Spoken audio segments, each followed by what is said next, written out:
heli just after 6 o'clock last night, and another was reported near Stornoway in the afternoon. Grocery bills continue to stretch budgets in Saskatchewan, and data from Statistics Canada shows we are paying more for fresh produce than anywhere else in Canada. Stephen Wilson has the details. When it comes to fruits and nuts, Saskatchewan shoppers are feeling the tightest squeeze. Over the past 5 years, prices for these healthy snacks have skyrocketed by 33%. That is significantly higher than the national average. The trend is not slowing down either. In just the past year, fruit prices in the province jumped nearly 8%, keeping Saskatchewan at the very top of the country for inflation in this category. Vegetable prices are also taking a toll, climbing more than 6% since last year. For families trying to keep the carts full of fresh food, the checkout aisle is becoming a painful stop. From the 620 CKRM Newsroom, I'm Stephen Wilson. The city of Moose Jaw says both dog parks at 1500 High Street West will stay closed after reports of sick dogs and one death. The closure began Friday as a precaution. The city is testing water and working with a veterinarian to find the cause. Pet owners are urged to watch for symptoms like drowsiness, wobbling, or collapse, and seek veterinary care if needed. Updates will be shared. The Saskatchewan government is investing $43.6 million in healthcare technology through eHealth Saskatchewan during the 2026-27 fiscal year. The funding will support new projects while maintaining and upgrading existing computer systems across the province. Health Minister Jeremy Cockrill says the investment will help patients and healthcare providers access information and services more easily, including in rural and northern communities. Planned projects include technology for new health facilities, improved equipment for ambulance crews, and upgrades to computers, Wi-Fi networks, and other digital infrastructure. And stock market watchers will notice an abbreviated trading week this week. The Toronto Stock Exchange will be closed on Wednesday for the Canada Day holiday. Stock markets in the U.S. will be closed on Friday to observe Independence Day. The July 4th holiday lands on a Saturday this year. And that's 620 CKRM News. Read more stories from around your community and around the province at sasktoday.ca and 620CKRM.com. Weather for B&A Petroleum and Swift Current, with multiple locations serving southern Saskatchewan for over 30 years. See B&A Petroleum for all your fuel and propane needs. A mix of sun and cloud with some isolated showers today and a high of 22. We're going to see that possibility of rain continue tonight, a light breeze dropping to 12 degrees. Tomorrow, spotty showers and a high of 20. For Canada Day on Wednesday, partly sunny at times, isolated showers and a high of 22. Thursday, partly to mostly sunny and a high of 25. And then 26 degrees, sunshine, and a risk of showers or thunderstorms on Friday. B&A Petroleum is a southern Saskatchewan family-owned business that's there for you. They've been supporting their clients for over 30 years with locations in several communities throughout the southern part of the province. B&A Petroleum is available for all your bulk fuel and lubricant needs, with propane at selected locations Monday to Friday. And don't forget, their Cardlock location is accessible 24 hours for your convenience. B&A Petroleum. Fuel you once, fuel you forever.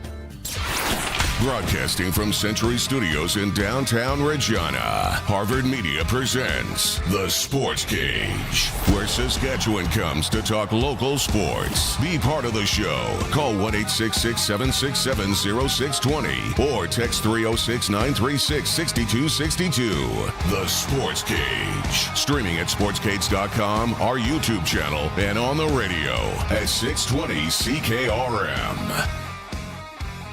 Well, hey there. Welcome to the Monday edition of the Sports Cage. It is brought to you by Sask Today. I'm Teagan Witko, joined by your voice of the Saskatchewan Roughriders, Dave Thomas, Curtis Gammon on the controls, keeping us on the air, 620 CKRM, as well as on our stream, sportscage.com, our YouTube channel, our X account as well. You can join in the conversation on YouTube or, of course, text us anytime at 306-936-6262.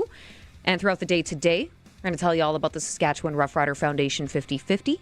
There is also a chance for you to pick the score with SaskTel. Maybe score yourself a $200 gift card and tickets to the next Rider home game.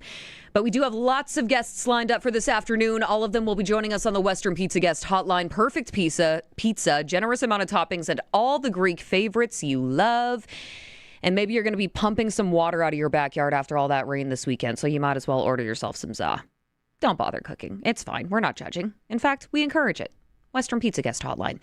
Today, we're going to be talking a little World Cup action, a historic win for Canada yesterday. Arash Madani is going to be joining us on the line here in just a little bit. Canada is heading to the FIFA World Cup round of 16 for the first time in the program's history after grinding out that dramatic 1-0 finish over South Africa. And their captain, obviously playing hero in that game, scoring deep into stoppage time after Canada controlled much of the match but couldn't find that breakthrough.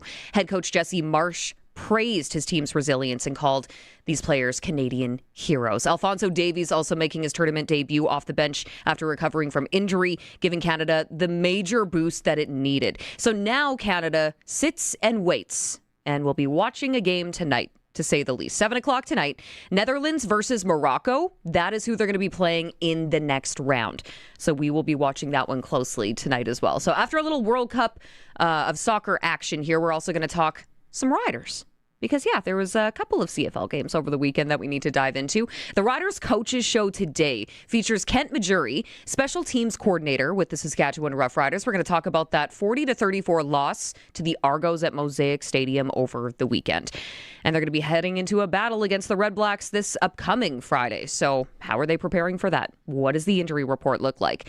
We'll get to that in just a sec here. Clutch Performer still to come. Crofty before 5 o'clock. Darian Durant will help us break down all the action in week 4 of the CFL season as well. And then your Regina Red Sox report. There have been a heavy amount of postponed games this season. And if you've looked at the WCBL schedule, you know that it is a very busy, very condensed schedule because a lot of these players are coming from colleges and they only have a very limited window of time to get these games in. And Mother Nature has not been cooperating. So we'll talk a little bit about that. Plus, we're also going to talk about, just what the game day experience feels like now that we're a couple weeks into this new management with Queen City Sports and Entertainment. So Gord Pritchard of the Regina Red Sox and Queen City Sports and Entertainment will be joining us before 6 o'clock. As I mentioned, today is brought to you by Sask Today, Voices of Saskatchewan. You can visit Sask Today, the leading provincial online news and ag and sports portal.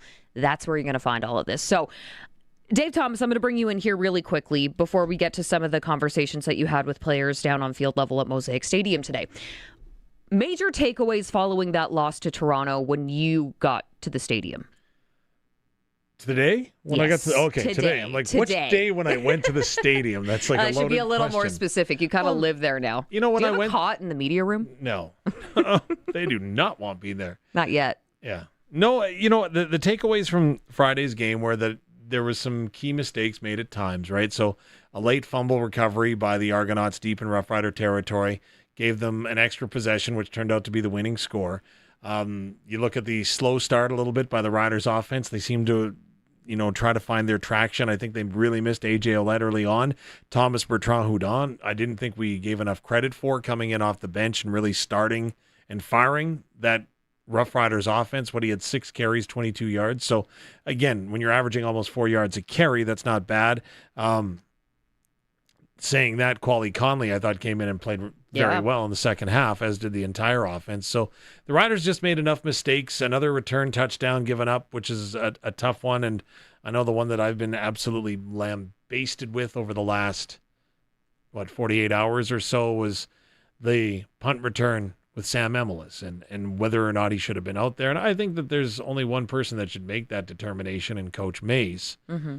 But having said that, are we having the same conversation if Sam Emelis fielded a punt to return it to the house for the end zone, right? Mm-hmm. Oh, what a great move. Brilliant move, right? So you can't predict injuries, and you put your best players in the best spots to succeed, and it's unfortunate that Sam was obviously wrapped up a little bit and I think it was rolled over more than wrapped up. But end of the day, when I walked into the stadium today, I thought the sky is not falling. The sunshine is out. The Saskatchewan Roughriders are still a very good team. The team is still starting to get healthy on defense. The offense, the receiver room is going to be tested to find out what the depth looks like and to see where those injuries are at. But all in all, it's still the Saskatchewan Roughriders who won the Grey Cup last year and have a very, very good team. Well, and you talk about that Samuel Emelis injury, him going down, getting nicked up. Now, the reason why he was fielding those punt returns is because James Letcher Jr. also went down earlier in the game in that first half. So we did see him on the sideline. He had taped ice to the inner corner of his right elbow, if I'm not mistaken, and then he came out in the second half in a sling. So we knew he wasn't going to be returning in that game. So then you fast forward, you have Samuel Emelis now making those returns. And then after that, Samuel Emelis goes down, as you alluded to, and then we see the Saskatchewan player in Daniel Wiebe get the opportunity to show what he's got. We saw him have a massive moment up in Saskatoon at Griffith Stadium during the preseason against the Winnipeg Blue Bombers with the game-winning touchdown, dying seconds of that fourth quarter. Unfortunately, the end result on the scoreboard is not what Daniel Wiebe was looking for. However, he was still able to take it to the house. And I saw him hanging on to that game ball so tightly after he got that touchdown. So, of course, post-game, I needed to make sure that I grabbed Daniel Wiebe to have that conversation in his first game at Mosaic Stadium, donning the Saskatchewan Roughrider green and white. Here with number 87, Daniel Wiebe, you made your first career CFL start tonight with your hometown team being the Saskatchewan Roughriders. You're from Rosetown originally, but how did this moment feel different for you, especially scoring your first pro touchdown? Yeah, it meant a lot. Just want to be able to help the team out as much as I can. Obviously, didn't get the job done, so that stings. But, I felt like it was a good effort. I mean, we played a good team, so end of the day, didn't get the job done. But, yeah, it was exciting to get that touchdown for sure. You've definitely had an opportunity to play in this building before, and it feels a little bit different with, the Saskatchewan Roughriders. You got 1 touchdown, 4 receptions, 65 yards, and a couple of returns on the night here tonight. So what was working well for you, and what did you see in the touchdown pass? I just kept saying to myself, see ball, catch ball. That's kind of the motto I was going with, just trying to stay present. It can be a lot of pressure. I was pretty nervous going into it, but at the end of the day, it's a new experience. I get to grow with that. And yeah, just trying to be present. I think that's the thing that helps me the most. And just let those emotions be there to make the plays anyways. You said see ball, catch ball. So where are you putting that game ball from your first career touchdown? Oh, I think I got to give it to my family. Yeah, it was a super exciting moment, especially to do it with the Riders. I mean, that means everything. So it's kind of a dream come true, obviously. Like I said, didn't get the win. We got to get that win. Well, I know it didn't go your way tonight with the end result here, but thank you very much for the time, Daniel. Thank you very much. Appreciate it. See ball, get ball. Mm-hmm. My favorite quote, my favorite takeaway from that. I have clearly been watching too many soccer matches lately because magical moments seem to find Daniel Wiebe, whether it was in his youth sports or career or again, right? You don't want to see the guys go down in front of you, and that's what allowed him to get onto the roster in the first place, right? So Del Duncan Busby's shaken up. That means Deshaun Mims start. That means that Daniel Wiebe comes in.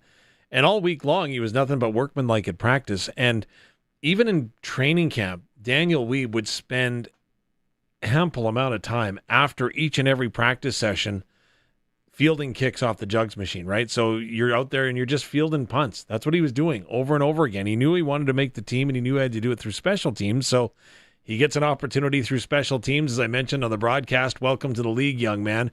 12 250-pound men are just about to come storming down on you full speed. Enjoy this, right? And then he just gets into offense and made the play to get into the end zone. You could tell as soon as he kind of got that football, he wasn't going to be denied, even though he took major impact at the goal line. But yeah, it was a magical moment. Unfortunately, it wasn't the end. And he said the right things. Now the outcome needs to change. And I should mention that I was erroneous when I said that he fumbled the ball late in the game. It was not him. It was Jalen Johnson. So sorry, Jalen. I probably shouldn't have brought that up either. But my mistake. I'm just going to own my mistake. Far end of the field, right at the fourth quarter there, and allowed Toronto a bit of an opportunity. But yeah, Daniel Wiebe was right there, but Jalen Johnson took the heck of a wallop there, and ball pops loose. And Jalen was one of many receivers that didn't practice today, nursing a shoulder injury.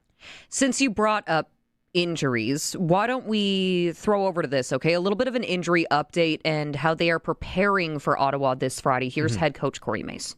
Yeah, I wouldn't put too much weight into today's rotation. I think for the most part we got pretty good news on an injury standpoint. So we'll see how the week progresses. But yeah, it's good to, no matter who we have to put out there, it's good for everybody to get reps. Nobody's super long term, no season endings, which is awesome.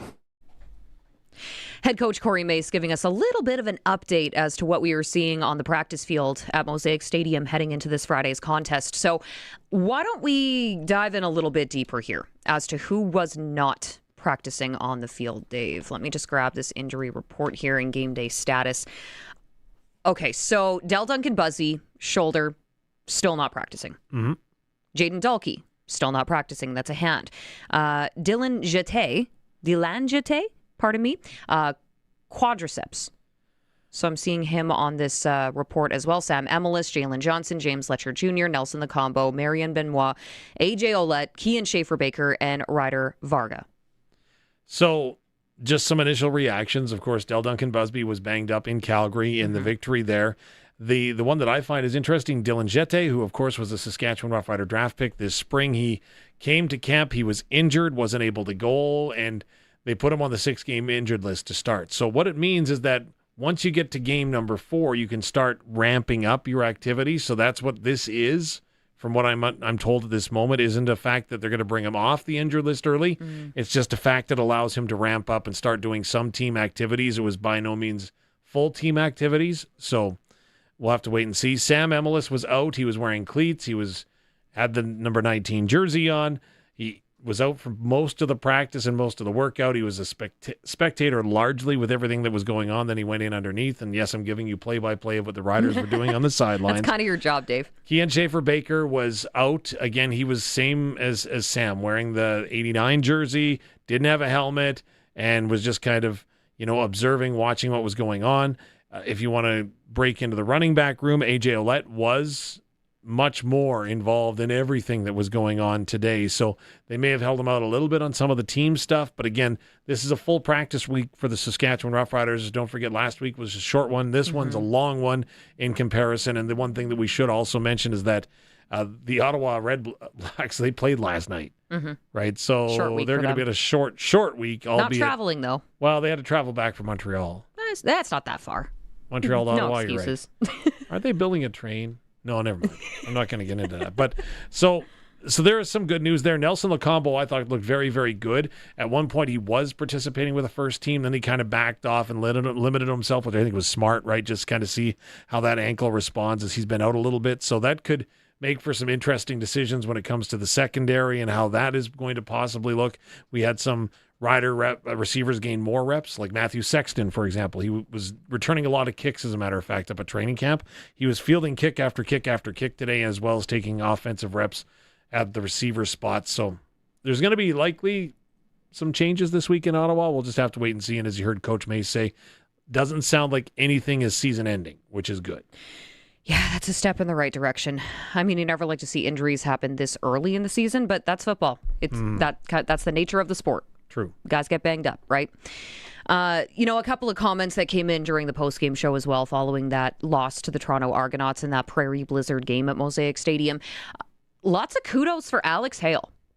And I think that's deserved because they were a little bit rough on him, in week 3 there. Hale had a good night, despite the fact that the wind was swirling a little bit inside Mosaic Stadium, particularly near that south end zone. But he had a good night.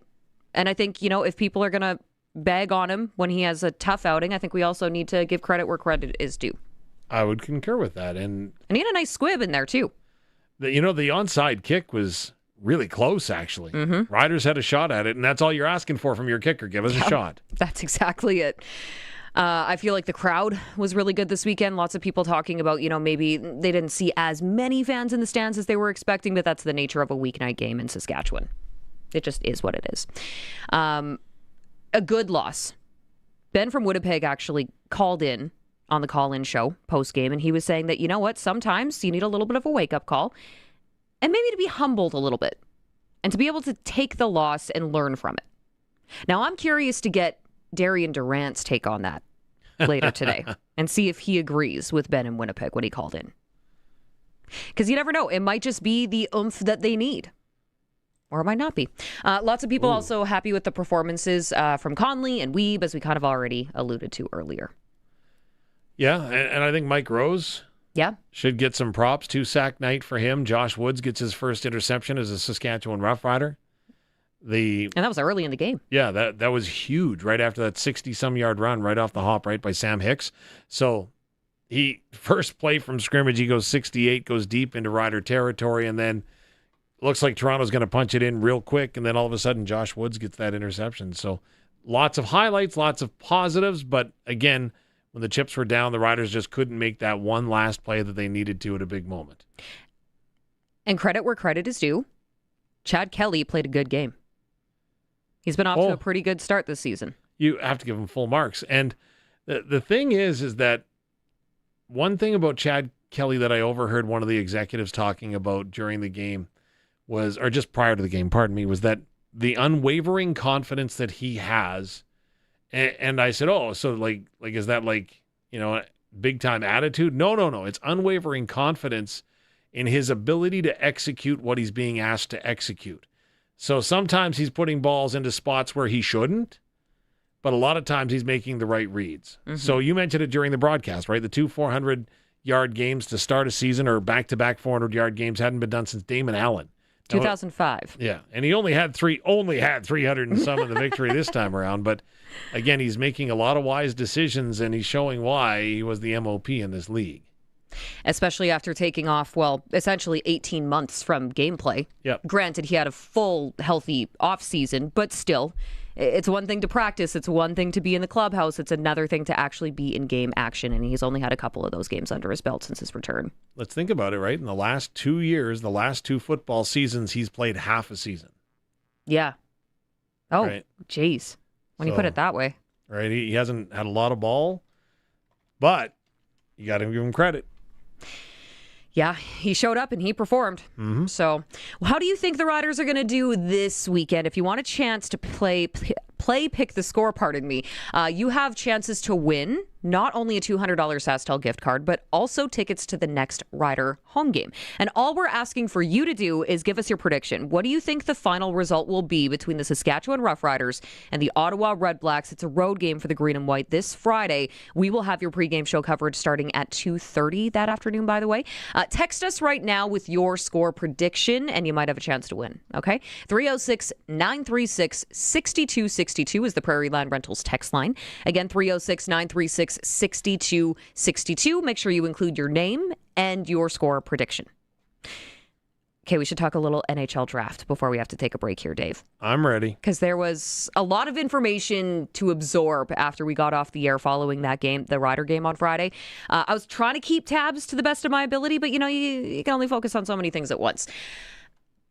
Justin Bieber coming out to make the first overall draft pick on behalf of the Toronto Maple Leafs. Mm-hmm. I got a push notification on my phone mentioning that, and at first I kind of saw red, but then as I did a little more research into that this weekend, I realized it's because NHL did an interview with Gavin McKenna and said, if you could have anyone at your draft, any celebrity, who would it be? And he said Justin Bieber. So then they played a song, Yukon, because he's from Yukon. You know what? It was really I agree. cool. It's a heavy sigh. It was really cool that they brought Justin Bieber out to... Is it? No, I think it is. I think only because McKenna wanted it. If McKenna didn't want it... Yeah, but give him a script. Let him read with the first overall selection. The Toronto Maple Leafs select Gavin McKenna instead of, Mr. McKenna, come on down. You're the next contestant on Why the Leafs Are... Never mind. But I don't know. Yourself there. No, the Hollywood... The NHL is definitely trying to make it Hollywood, right? They're trying to get ratings. That's what it's all about. That's what sells. Yeah. I mean, even the Toronto Blue Jays had Gavin McKenna out for the first pitch at the Jays game on Saturday. Yeah. Which, again, it makes sense. It definitely does make sense. And good thing he's playing hockey. That's all I'm going to say. His first pitch was not great. Kind of airmailed it a bit. George Springer was able to bring it down, though. Yeah, it's fine. George doesn't play in the field anymore, but, still got hops. Yeah. You know what? I credit the NHL trying to do something. I'll never, ever condemn anybody for trying to do something. I just thought that the execution was a little bit lackluster. Clunky. And if I was Gavin McKenna, that's your moment, right? That's the one moment. You don't get a second chance for the moment. And Austin Matthews didn't even show up. He just pre-recorded an interview. It's a good way to welcome Buddy to the team. Well, and it was awkward because it was in Buffalo. Yeah. I don't know. Leafs fans are going to be coming at us now. Caleb Malhotra I wanted to ask you about this because he was selected by the Vancouver Canucks, a decision that maybe some are raising eyebrows at, considering his dad will now be the head coach of the Vancouver Canucks. And a lot of people were thinking, maybe a little conflict of interest there. Granted, we all know players last longer than coaches in this league. But what are your thoughts on that? Being a hockey dad and a coach and a Canucks fan, I was really curious to get your take on this. Goodness. I Boy, know. There's a lot of layers. I need a coach for this. So as a dad, I'm pumped. I think that's awesome that you get to spend time with your kids. Anytime you get to do that, 100%. As a fan of Caleb Malhotra, I'm worried because there's automatically a bullseye on your chest, right? You make the roster, good for you. You don't make the roster, why wouldn't your dad put you on this team, right? There comes with expectations, and that's really, really, really, really tough. I think it's probably very tough for the young man to, you don't want to say no to your father or the organization. As far as the organization goes, yes, he was probably the best player still available that probably fit their needs. But maybe you look at it in retrospect and maybe there was a deal you could have made or something for that pick. Just saying. But again, it's a tough spot. So reading between the lines, spot. you don't like it. No, tough spot, tight spot for everybody. I don't mind the pick. I think it's a good pick, a good player. It's really, really going to be tough for him because Brandon Sutter, remember, was it Brandon that was in Calgary with his dad, Brent? Or Daryl? Daryl? It was Daryl, I'm pretty sure. Okay, I got to remember the Sutter. You need a roadmap to track that family tree, man. I know. But just the Sutter that was in Calgary, right? And it was tough with dad behind the bench. And so, again, correct me on the Sutters, please, at 306-936-6262. But I don't know. I give them. It was Daryl. Daryl coaching Brandon? At first glance, yeah. Fair. You know what? The one thing I will say about Caleb, yes, he's got his work cut out for him. Yes, this could get a little bit awkward for him and his teammates. However, first of all, your uncle is Steve Nash? Yeah, oh yeah. That's really cool. Not my uncle. Well, Caleb no, Malholtra's. Caleb's uncle. Because I saw him there when he was drafted, and that was a pretty cool moment. But I also came across, because I was like, okay, what is this kid all about? Because I know more about his dad than I know about him. So I was doing some research, and I saw actually right before the draft, the OHL had a bunch of these players, these draft-eligible players that were out on the ice skating with a bunch of kids, Timbit's age-ish. Yeah. And the way that he was interacting with these kids, it just made me think, now that is a good guy. I like that kid. The good guy factor. The good guy factor. So I like it. Get that bag, and hopefully don't get in fights with your dad. So there's the Vancouver Canucks. That's all I'm going to talk about there. Don't get in fights with your dad. I mean, you never know. Things could get awkward. We should talk about the Sharks, though, while we still have time, because they had a pretty good draft overall. The Sharks? Mm-hmm. Oh, Mike Greer is doing a terrific job down there, isn't he? Yeah, they got a pretty major haul because they ended up trading some of those picks. So they got Stenberg, and then they also got Verhoff, which is pretty impressive in and of itself. Then they also got Ryan Lynn.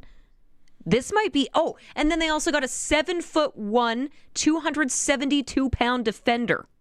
7 foot. 7'1", Alexander Karamanov. Karamanov? I'm hoping I'm not butchering that name. I'm not even going to try. The tallest draft pick in history. I want to see how this guy moves. Like, if he's the next Zdeno Chara, but bigger, that would be amazing. And that's kind of exactly what you need if you're the San Jose Sharks. Oh, yeah.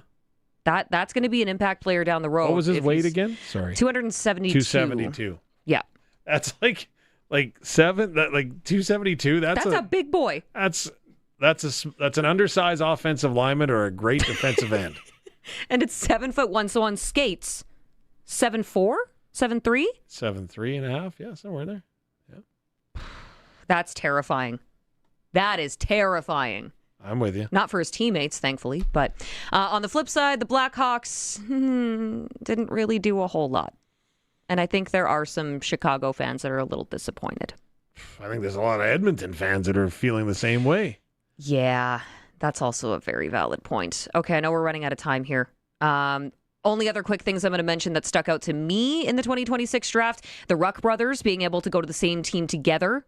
Mm-hmm. They have never spent more than 4 days apart. Kind of nice that they were able to cut a deal and get them to both go to the Penguins. You knew it was going to happen. It's inevitable. It happened in the WHL. Of course it's going to happen in the NHL, right? Yeah. You know what? I really thought the Canucks were going to try to do it. So, Oh. again, look at their presidents, Henrik and Daniel. Well, that's a very valid point. Yeah. And they played pretty well together. Rudolph going 4th overall to the Sabres was a bit of a shocker, in my opinion. I wasn't really expecting that. I thought he'd go a little bit lower. Oh, okay. A good defense. Or a little bit higher, pardon me. A little bit higher in the draft.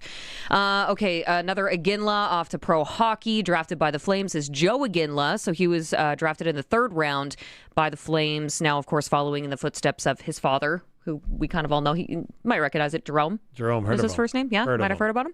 Jade Iginla just drafted to the PWHL 19th overall, and then Teague, of course, was the 6th overall pick in 2024. And NHL news not going to be slowing down anytime soon as we have free agent frenzy on Canada Day this Wednesday.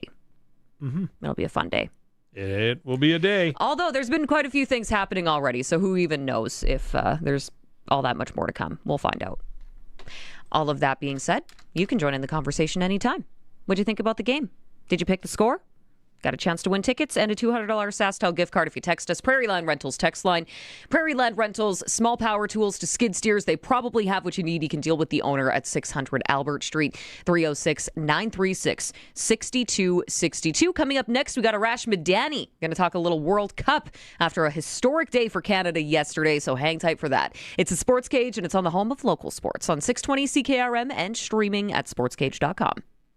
The Roughriders season is here, and the biggest 50-50 in Saskatchewan is back. Last year's 50-50 raised over $3.3 million for amateur football in Saskatchewan, and we couldn't do it without you. Thank you, Rider Nation. This year, we have bigger loyalty and early bird prizes than ever before, not to mention those life-changing 50-50 jackpots. See all of the prizes and buy your tickets today at riders5050.ca, and never miss a chance to win when you sign up for the 50-50 Club. Riders 50-50 is presented by ISC. Lottery license LR260010.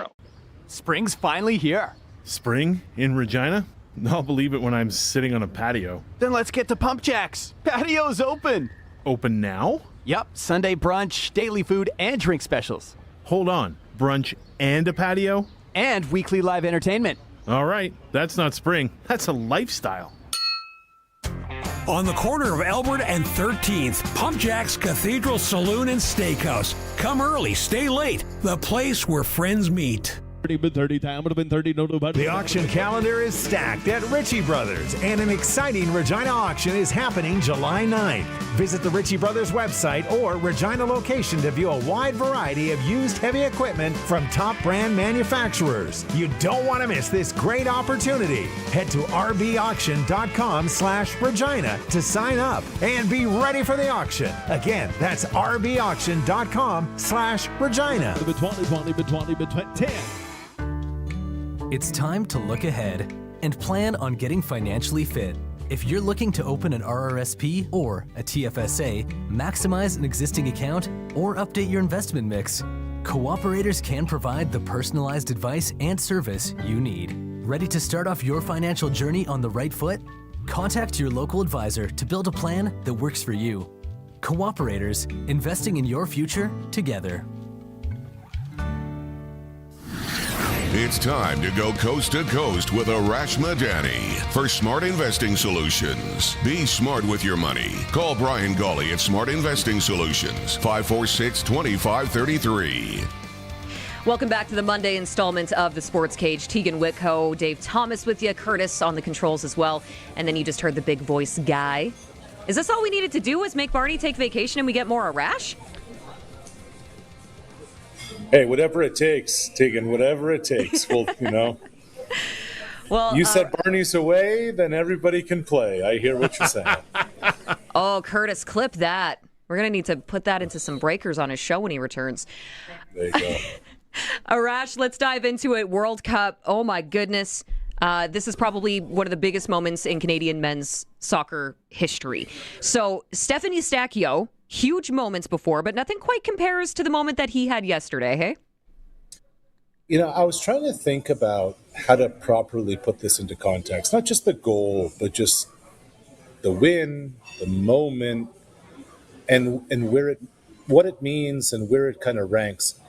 Somebody asked me, did you see this coming? And I think if you followed this program, not just for years, not just for decades, but for generations, guys, Like, none of this ever seemed possible. This is the third time Canada's been in a Men's World Cup. The first time, Mexico 86, we didn't score a goal. Qatar 2022, we didn't get a result, not even a point. We lost all 3 matches. And now here they are, this national team, this program, punching its ticket into the round of 16 at the World Cup in a tournament in North America where they played the first 3 matches on home soil. It kind of like, it's beyond belief. It defies not just expectation, it defies anything we've ever known about men's soccer in this country. The question I have is what has gone into making this program develop? Because at times Soccer Canada can't seem to get out of their own way, Arash, and this time around things seem to be moving in the right direction. Is that a reflection of Jesse Marsh? Is that the leadership? Is that just the players themselves? I mean, it's a lot of things, Dave. One, we're the beneficiary of having wonderful immigration. Alfonso Davies was born in a refugee camp in Nigeria, and Canada opened its doors to the Davies family, and he grew up in Edmonton, and the only thing that made him feel Canadian as a young kid was soccer, because everybody welcomed him in. You think about Jonathan David, the striker. Jonathan was born in Haiti and relocated to Ottawa, and here came an opportunity, and on we can go. And the hero yesterday, Stefan Eustáquio, is just such a kind of reflection of this entire story. His parents, his late parents, moved to Leamington, Ontario, wherever that is, a town of 30,000 people outside of Windsor, when Steph's older brother was 2 years old, and they spent 10 years here. And Stefan Eustáquio was born here. And he says, my memories as a kid of Canada were playing soccer and a yellow school bus.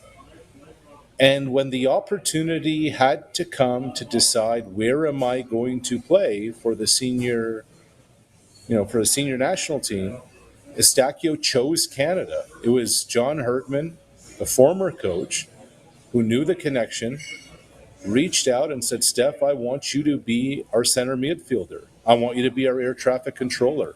I want you to be the green dot. I want you to be our middle linebacker on defense. I want you to be an extension of me out there on the pitch. This is where I see this program going. We're hosting a World Cup in 2026. And Eustáquio said, I'm all in.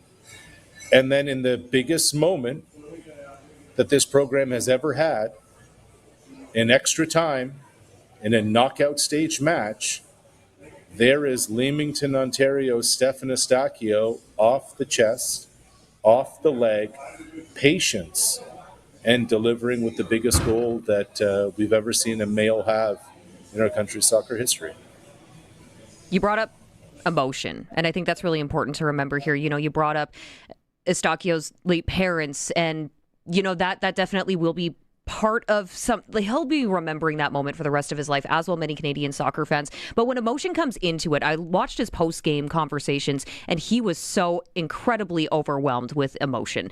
But then you also look at the leadership in Jesse Marsh, and there have been times where he's been a little animated. So do you think emotion is really helping drive this team's identity? I absolutely do. And I really wondered, leaving Vancouver, where there was such a sea of red, this team feeds off of that. How would they respond in LA when you just really didn't know, with only 3 days rest, how many people are going to show up to Southern California and do that? And this team found a way, and that emotion, like Eustáquio is as unflappable an athlete that I've ever been around. He's a guy who keeps his emotions in check. He's revered in that locker room because that heartbeat just remains very, very calm. And it was interesting. He posted a picture on his Instagram in the locker room after, where you could tell the magnitude of the moment finally got to him. Here's a dude who's been stoic, who's been calm, etc. And then you think about that journey. Like Armando and Esmeralda Estacio, his late parents, have been such a big part of this journey, guys. You know, Armando used to captain a ferry ship between England and France. He was away for 6 months of the year. Mom, who knows nothing about soccer, took the two brothers to practice, took the two brothers to games. Admittedly, had no idea what was happening, but that's what they liked to do, so that's what they did. And when Canada qualified for Qatar 2022, Steph couldn't wait for the entire family to go. He wanted everybody to be there. His older brother Mauro was a soccer coach too. And then Mom just wasn't feeling well. She wasn't acting like herself.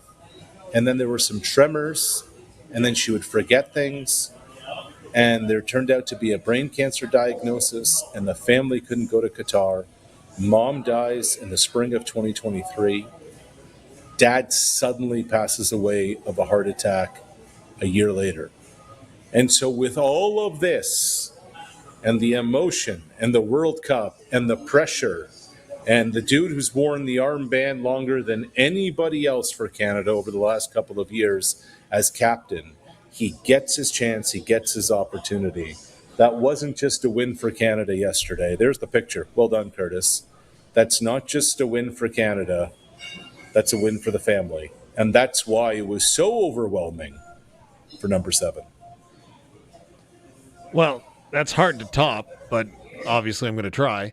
Are they going to win the next game? Is that what you're asking? Hey, you know what? Let's face it, I'm not the brightest bulb in the drawer right now, but if you watch and go back on the stream at sportscage.com, I could have sworn that you were in the ceiling fan aisle at Home Depot, but actually those are wine bottles above your head. So it's way better. Totally distracting. Totally distracting. But in all honesty, number one, I saw what you put on social media. I thought that was pretty cool with your family attending the game in Vancouver. Like such a fantastic moment that I could never imagine being at and what it must have meant to your family. But speaking of what it means, Canada is in the round of 16. Are they playing with house money? Is this a great thing that they're playing in Houston on Saturday? Because, hey, it's all gravy from here?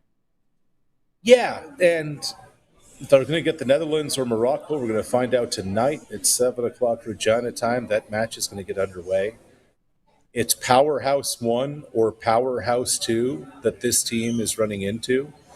It was interesting. I was listening to Alistair Johnston, one of the Canadian players. He just said afterwards, he said, this is about survive and advance. And he said, we're still dancing. And it's so wild how sports works. Like sometimes you just get on this magic carpet ride where nothing really makes sense and nothing is supposed to happen this way. And you just ride it. You ride the wave. And you look around, you're saying to yourself, okay, Netherlands, are they better? Yeah. Morocco, are they better? Yeah. But Alphonso Davies is now healthy and he entered the game in the 75th minute. Moise Bombito, who shouldn't even be on the roster, started. And Promise David scored an incredible goal against Switzerland, and he's overcome a miracle injury to be on this roster. And anytime Kyle Laren's on the pitch, he just scores.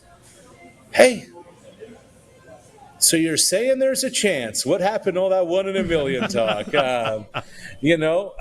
It's you got to go play. And Jesse Marsh, Teagan, I think you mentioned him earlier. He's in Monterey tonight.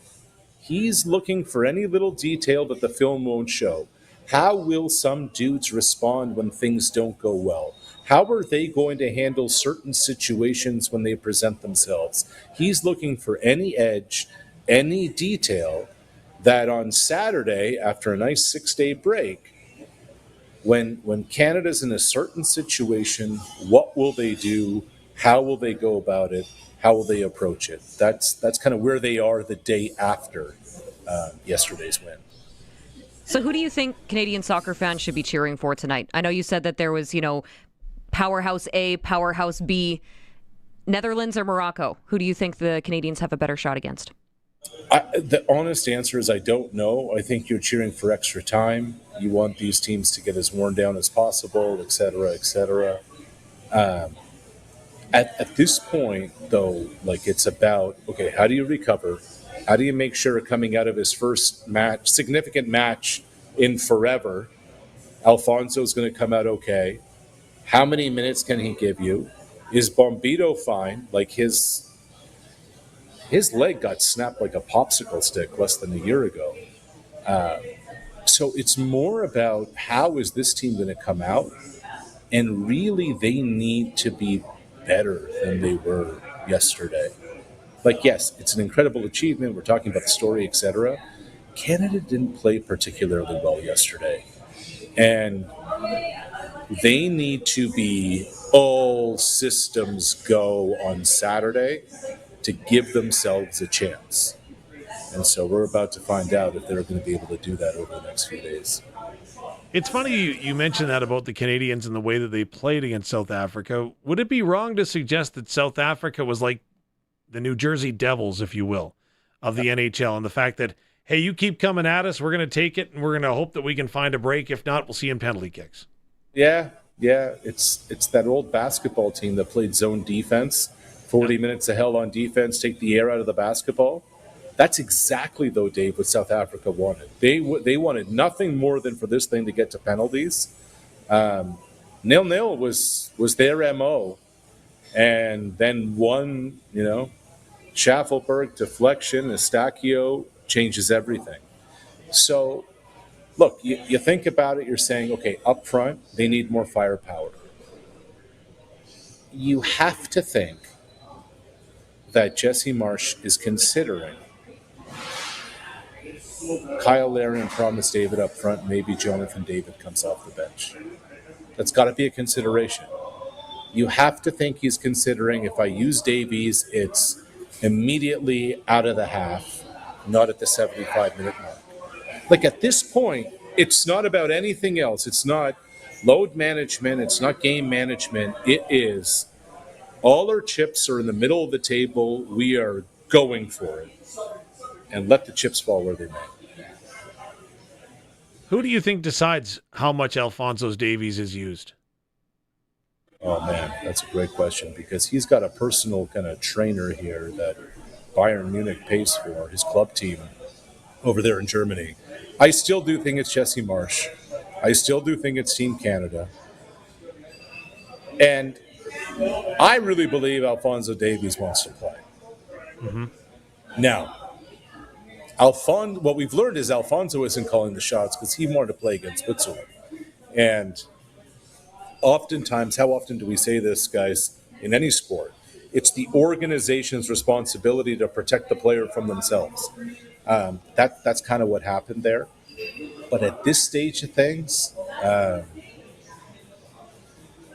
it's not about protecting the asset over there in Germany anymore, is it? Like, you're in the round of 16 in the World Cup. You're about to get the Dutch. You're about to get the Moroccans who made that run in Qatar 4 years ago. Man, we're playing for keeps at this point.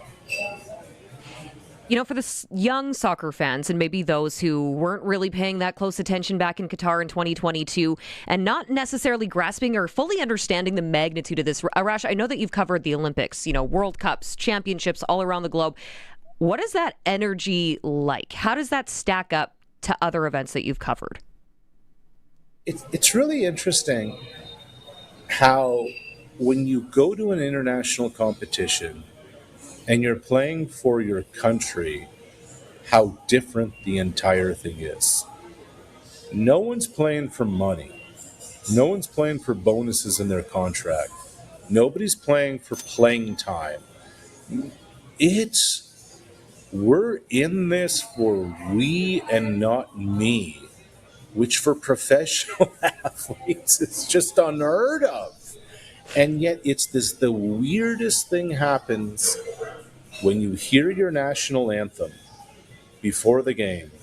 And it's this kind of, especially this Canada team, they talk about it. It sounds a little corny, but it's real. It's this band of brothers. Like I covered the 2023 Basketball World Cup in Asia. Like Shea Gilgeous-Alexander's on the team. Dylan Brooks is on the team. Like dudes, you know? 2-time NBA MVP. Man, Shea could not care less how many points he scored. That dude just wanted to win. And I'm like, whew. It's pretty damn cool when you see something like that, especially in today's big money environment. Well, I do have a really big question before we let you go, but can you walk us through what the steps are for Canada? As mentioned, Jesse Marsh is in Guadalajara or Guadalupe? He's in Mexico. Monterrey. Yeah, so he's there now, obviously scouting. What's the rest of the team doing, and what do you anticipate the atmosphere to be like in Houston compared to LA? Yeah, it's interesting you asked that part of it, Dave, because before the match, I went to some travel websites. I'm like, oh, there's a bunch of flights to Houston from Toronto, from Vancouver, etc. Then I waited about an hour after the match, and everything was sold out from Vancouver to Houston and Toronto to Houston on Friday and Sunday. I don't know how many Moroccan fans are out there. I don't know how many Dutch fans are out there. But this is once in a lifetime, and people are embracing it, appreciating it, and in a lot of ways, this is kind of what like the 2019 Raptors run was like. Like at the beginning of those playoffs, nobody was paying attention, and then it got bigger and bigger and bigger to the point where at Mosaic Stadium for the finals, they were playing the finals games up on the big screen at the stadium in Regina. Whoever would have thought that would happen for basketball?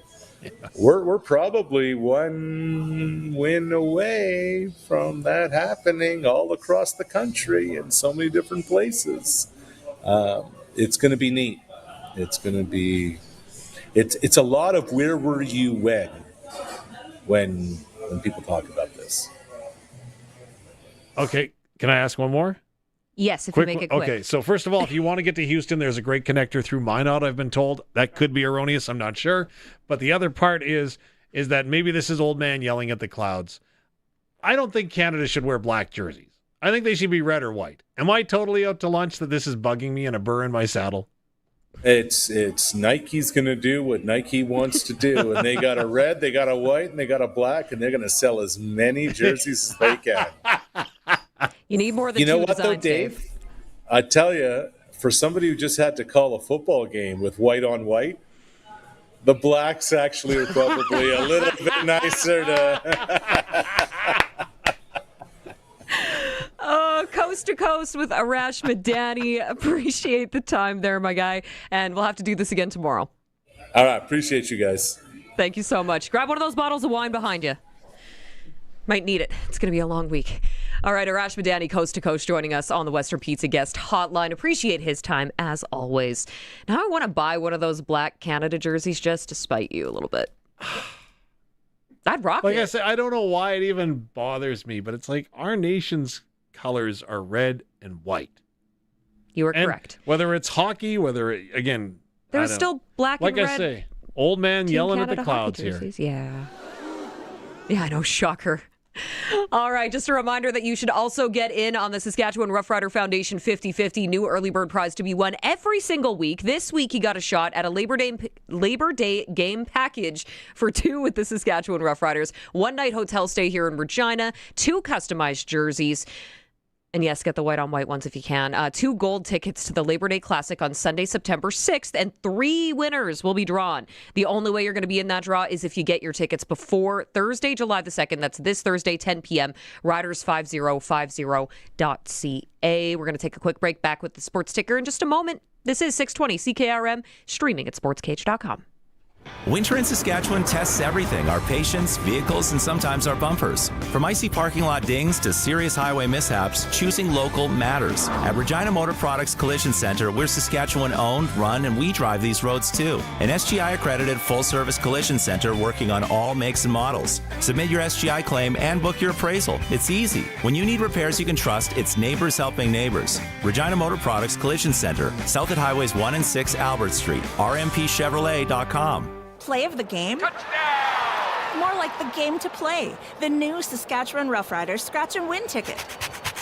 It's your chance to win 10 years of Riders season tickets, a premium suite for the home opener and the Labor Day Classic, and tons of Riders swag. Plus, 2 chances to win $75,000. Tickets available at your favorite lottery retailers. Proudly brought to you by Sask Lotteries, supporting sport, culture, and recreation across the province. Please play responsibly.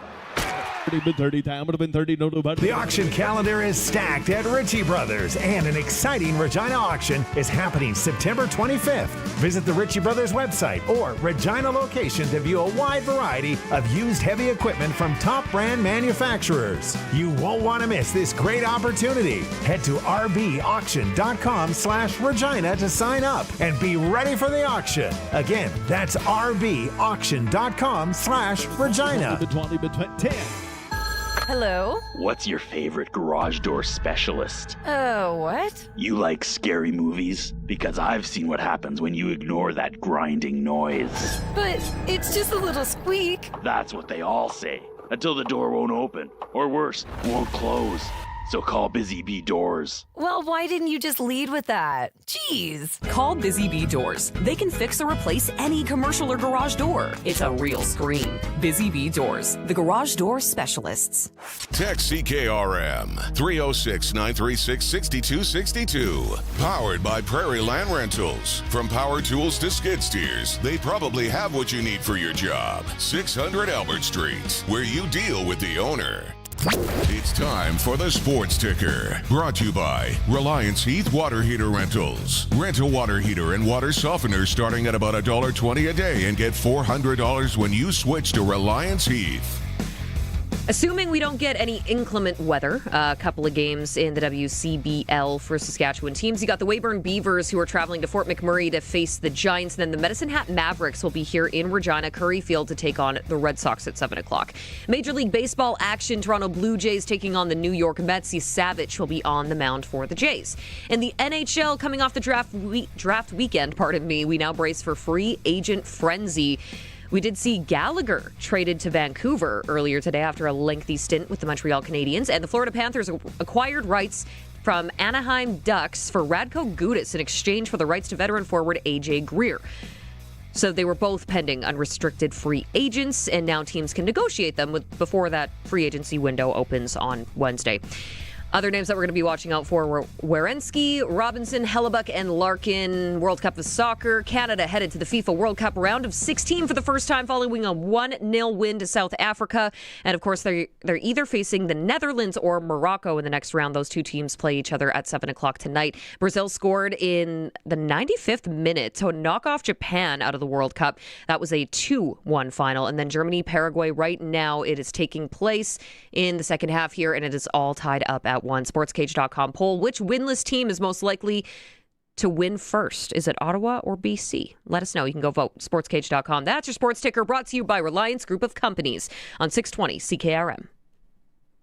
He's a Saskatchewan Roughrider legend, a Grey Cup champion, and part of the Sports Cage. Catch Double Talk with Darian Durant every Monday on the Sports Cage. Doubles is talking all things CFL and Riders like only he can.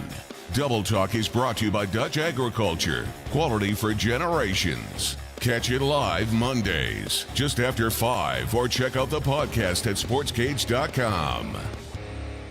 The Roughriders season is here, and the biggest 50-50 in Saskatchewan is back. Last year's 50-50 raised over $3.3 million for amateur football in Saskatchewan, and we couldn't do it without you. Thank you, Rider Nation. This year, we have bigger loyalty and early bird prizes than ever before, not to mention those life-changing 50-50 jackpots. See all of the prizes and buy your tickets today at riders5050.ca, and never miss a chance to win when you sign up for the 50-50 Club. Riders 50-50 is presented by ISC. Lottery license LR260010.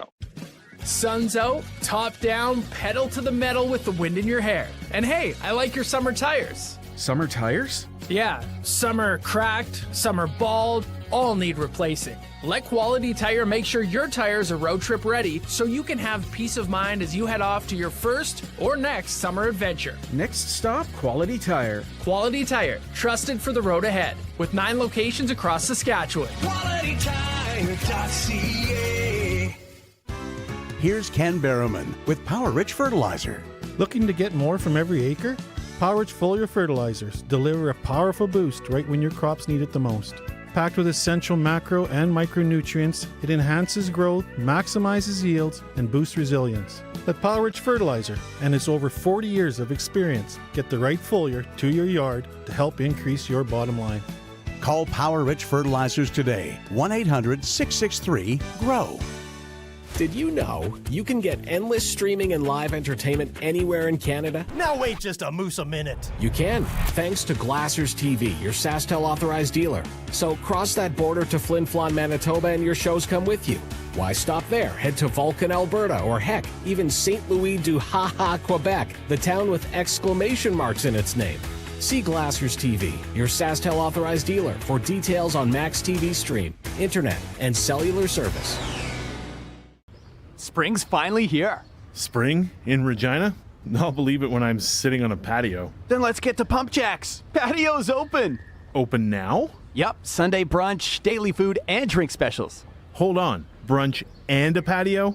And weekly live entertainment. All right, that's not spring. That's a lifestyle. On the corner of Albert and 13th, Pump Jack's Cathedral Saloon and Steakhouse. Come early, stay late. The place where friends meet. This is 620 CKRM Regina, the voice of Saskatchewan, a Harvard media station. Streaming everywhere at 620CKRM.com. News is brought to you by Bronco Plumbing and Heating, where professional service is guaranteed. They'll treat you right. Call 781-2090. Good afternoon. I'm Ryan Young from the SaskToday.ca newsroom with 620 CKRM News. After the weekend, many in Saskatchewan are looking for a reprieve from the rain. Storms brought heavy rain and 2 reported tornadoes, with one near Pelly confirmed by Environment Canada and another reported near Stornoway. Meteorologist Janelle Gurgley says we aren't out of the woods just yet. For some locations, Wednesday looks all right, which would be great for Canada Day. But for a lot of areas, I think that thunderstorms and showers are likely all week, specifically for like central Saskatchewan and like northeastern Saskatchewan. There was also hail the size of golf balls reported at North Portal around 5 p.m. and quarter-size hail at Burgess Beach around 4 p.m.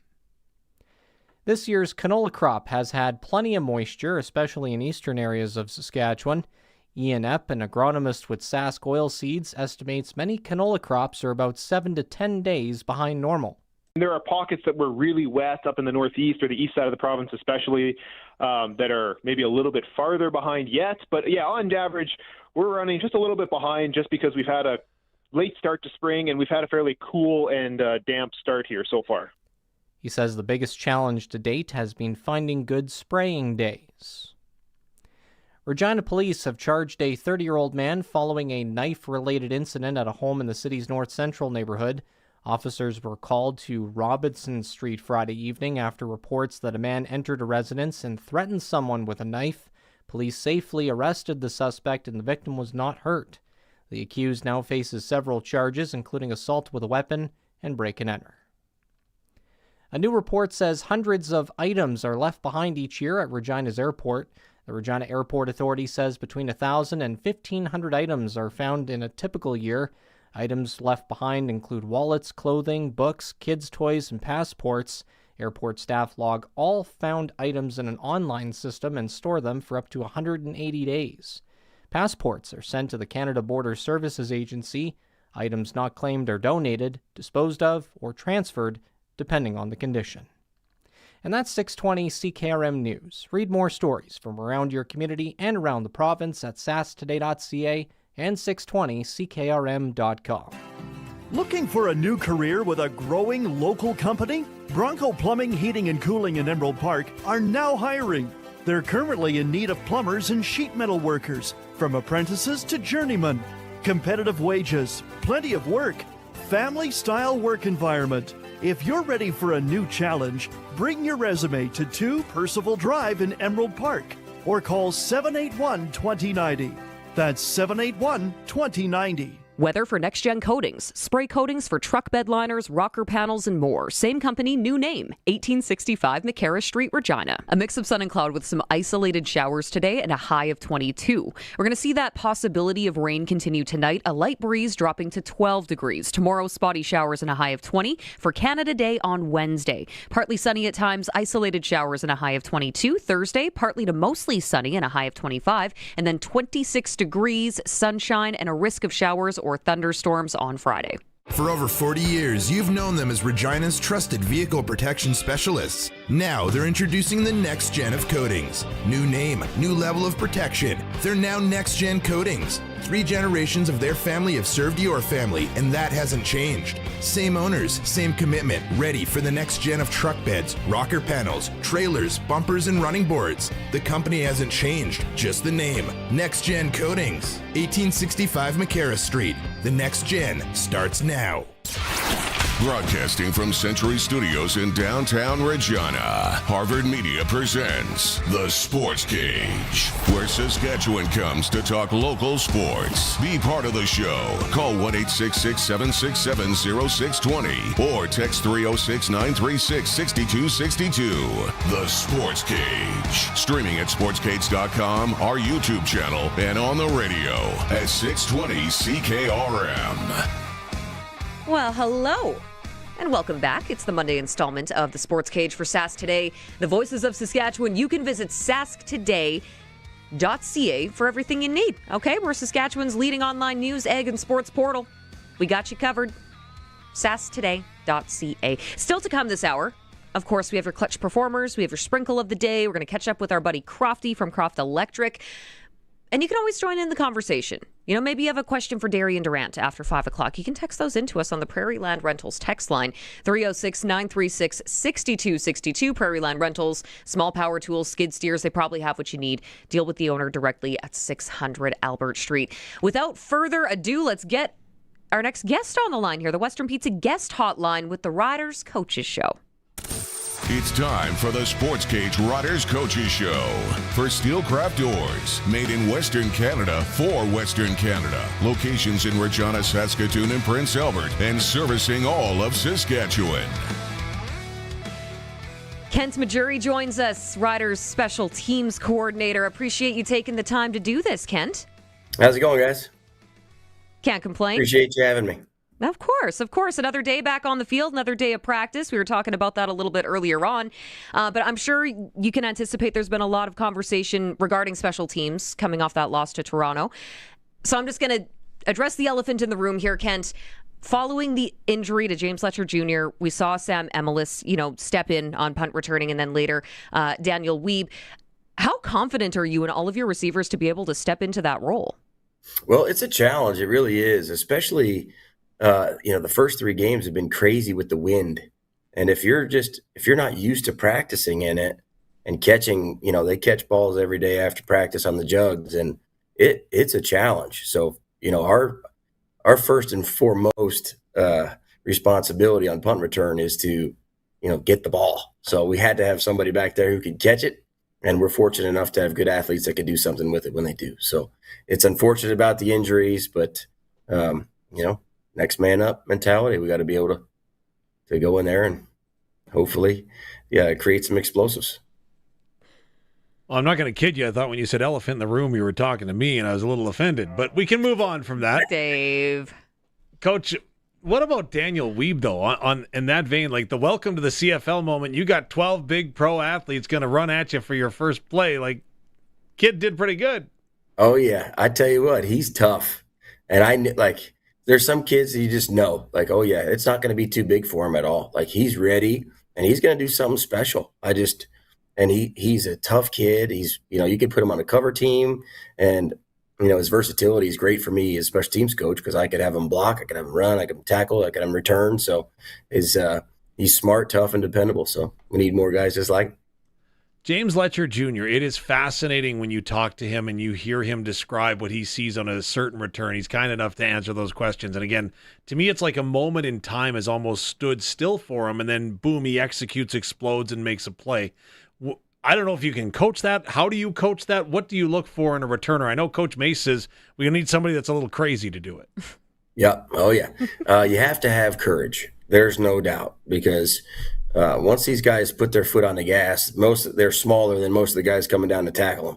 So, but these guys have such elite instincts, and they know how to set up block. Like the elite guys, they set up blocks and they know when to hit it on contact. And, the fearless guys are the guys who, sometimes they do get injured, but he's pretty special, and he's got elite instincts that you can't coach.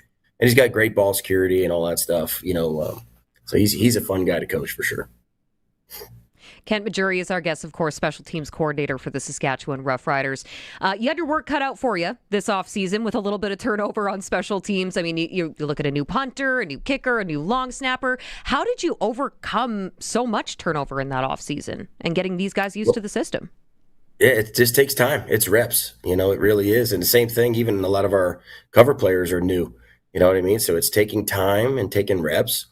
And you got to learn from the good. You learn from the bad. Hopefully, we don't have much more bad. But the guys that we have are great. And that's all you can ask for. They care. They want to be pros. They want to be elite. So they come to work every day. They're early. They stay late. They're trying to improve, which is the key. Mike Benson, it's really hard when you're looking at a long snapper to replace Jorgen Hughes, who essentially throughout his career was perfect. And I know that's a pretty high standard to achieve, but he strives for that. And you can see that today, for example, at practice, you had an iPad out working with him. To me, again, dummy on the sidelines, boy, those snaps look great, ready to go. Like Oscar's hammering them, like everything's happy. What are you seeing on those iPads that you can improve upon? So every snap, for field goal, we're watching, all right, where's the location? Where are the laces? Are they a quarter out? Are they a quarter in? Is there anything he can do with his grip or, follow through maybe that's going to help him there? And those guys are perfectionists. They want to be perfect every single rep. Every rep, it's fourth quarter of the Grey Cup in practice. And that's why, those guys are high achievers. They work so hard. They care. Same thing on punt. He wants to know about accuracy and placement and velocity. So they're fun to coach, guys like that who want to be great. The best ones I've ever coached, they want to be coached, and they want to be coached hard, and they want to improve. How much does wind, rain, and everything else you can affect at Mosaic Stadium affect that long snap? Oh, yeah, it's huge. It's huge. There's a reason I don't have much hair left.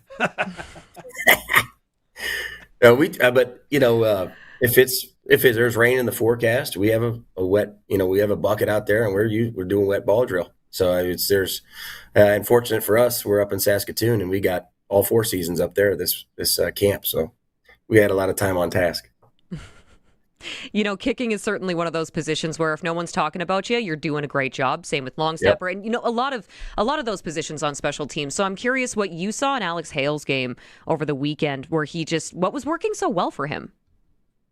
I think he's getting more time with the new long snapper, with the holder. We had Aaron Crawford out there. He got injured. So Mike Benson, he comes, and it's different. Everything is new. It's like a quarterback throwing to a receiver. When there's sight adjust and things like that, you have, you build up, you get used to the guys you're playing with. So I think it's just time. So now he's getting into a rhythm. He's got a real clean swing. He's got good power, gets great lift, and he's a good one too. I think he's got a bright future. Seems to have a pretty good short game too. I thought the execution on the kickoff gave you a chance, which is maybe all you're after. Oh yeah, he's got a bunch of special shots, we call them, just like in the golf game. He's got a bunch of different clubs in the bag, which makes it fun to coach. Once the kick gets off, obviously you have to return to the cover portion of that back-to-back weeks. And I know that you're going to get mad, but you've lost sleep, I'm sure, over those 2 punt return or kick return touchdowns that have been given up. Are there times where you just tip your hat to the returner and say, hey, you got one on us? Or is it more minute, more detailed than that? Oh, no, it's much more detailed than that. And you are what you put on tape. You know what I mean? So we've got to, we have a standard that we play by, and it doesn't matter who's up, whether we have injuries or not. This is our standard of how we play. And, the key for me is you have to learn from it. You know what I mean? You have to learn from it. And what do you do to improve? So, that's what we were doing at practice today and meetings. And, and all that stuff. And it's my job to get these guys ready to roll. And I'm looking forward to watching them bounce back. How do the athletes learn? Is it visual, seeing on film and then doing and replicating on the field? Is that the process that is the most effective and efficient? Yep, exactly. Watch it on tape and then watch drills that we could do to correct it, and then do those drills on the field and then come together and do it in a group setting. So when doing that, are you preparing for the athlete that may be returning, or are you preparing for the system that the athlete is going to employ? It's more about us, so it's more about the system. Now, we always talk about the type of returner we're going to face, and then maybe the scheme that the opposing team does. But at the end of the day, it doesn't matter who's back there. It's about us in coverage and working together, communicating, sprinting, leveraging the ball, and tackling.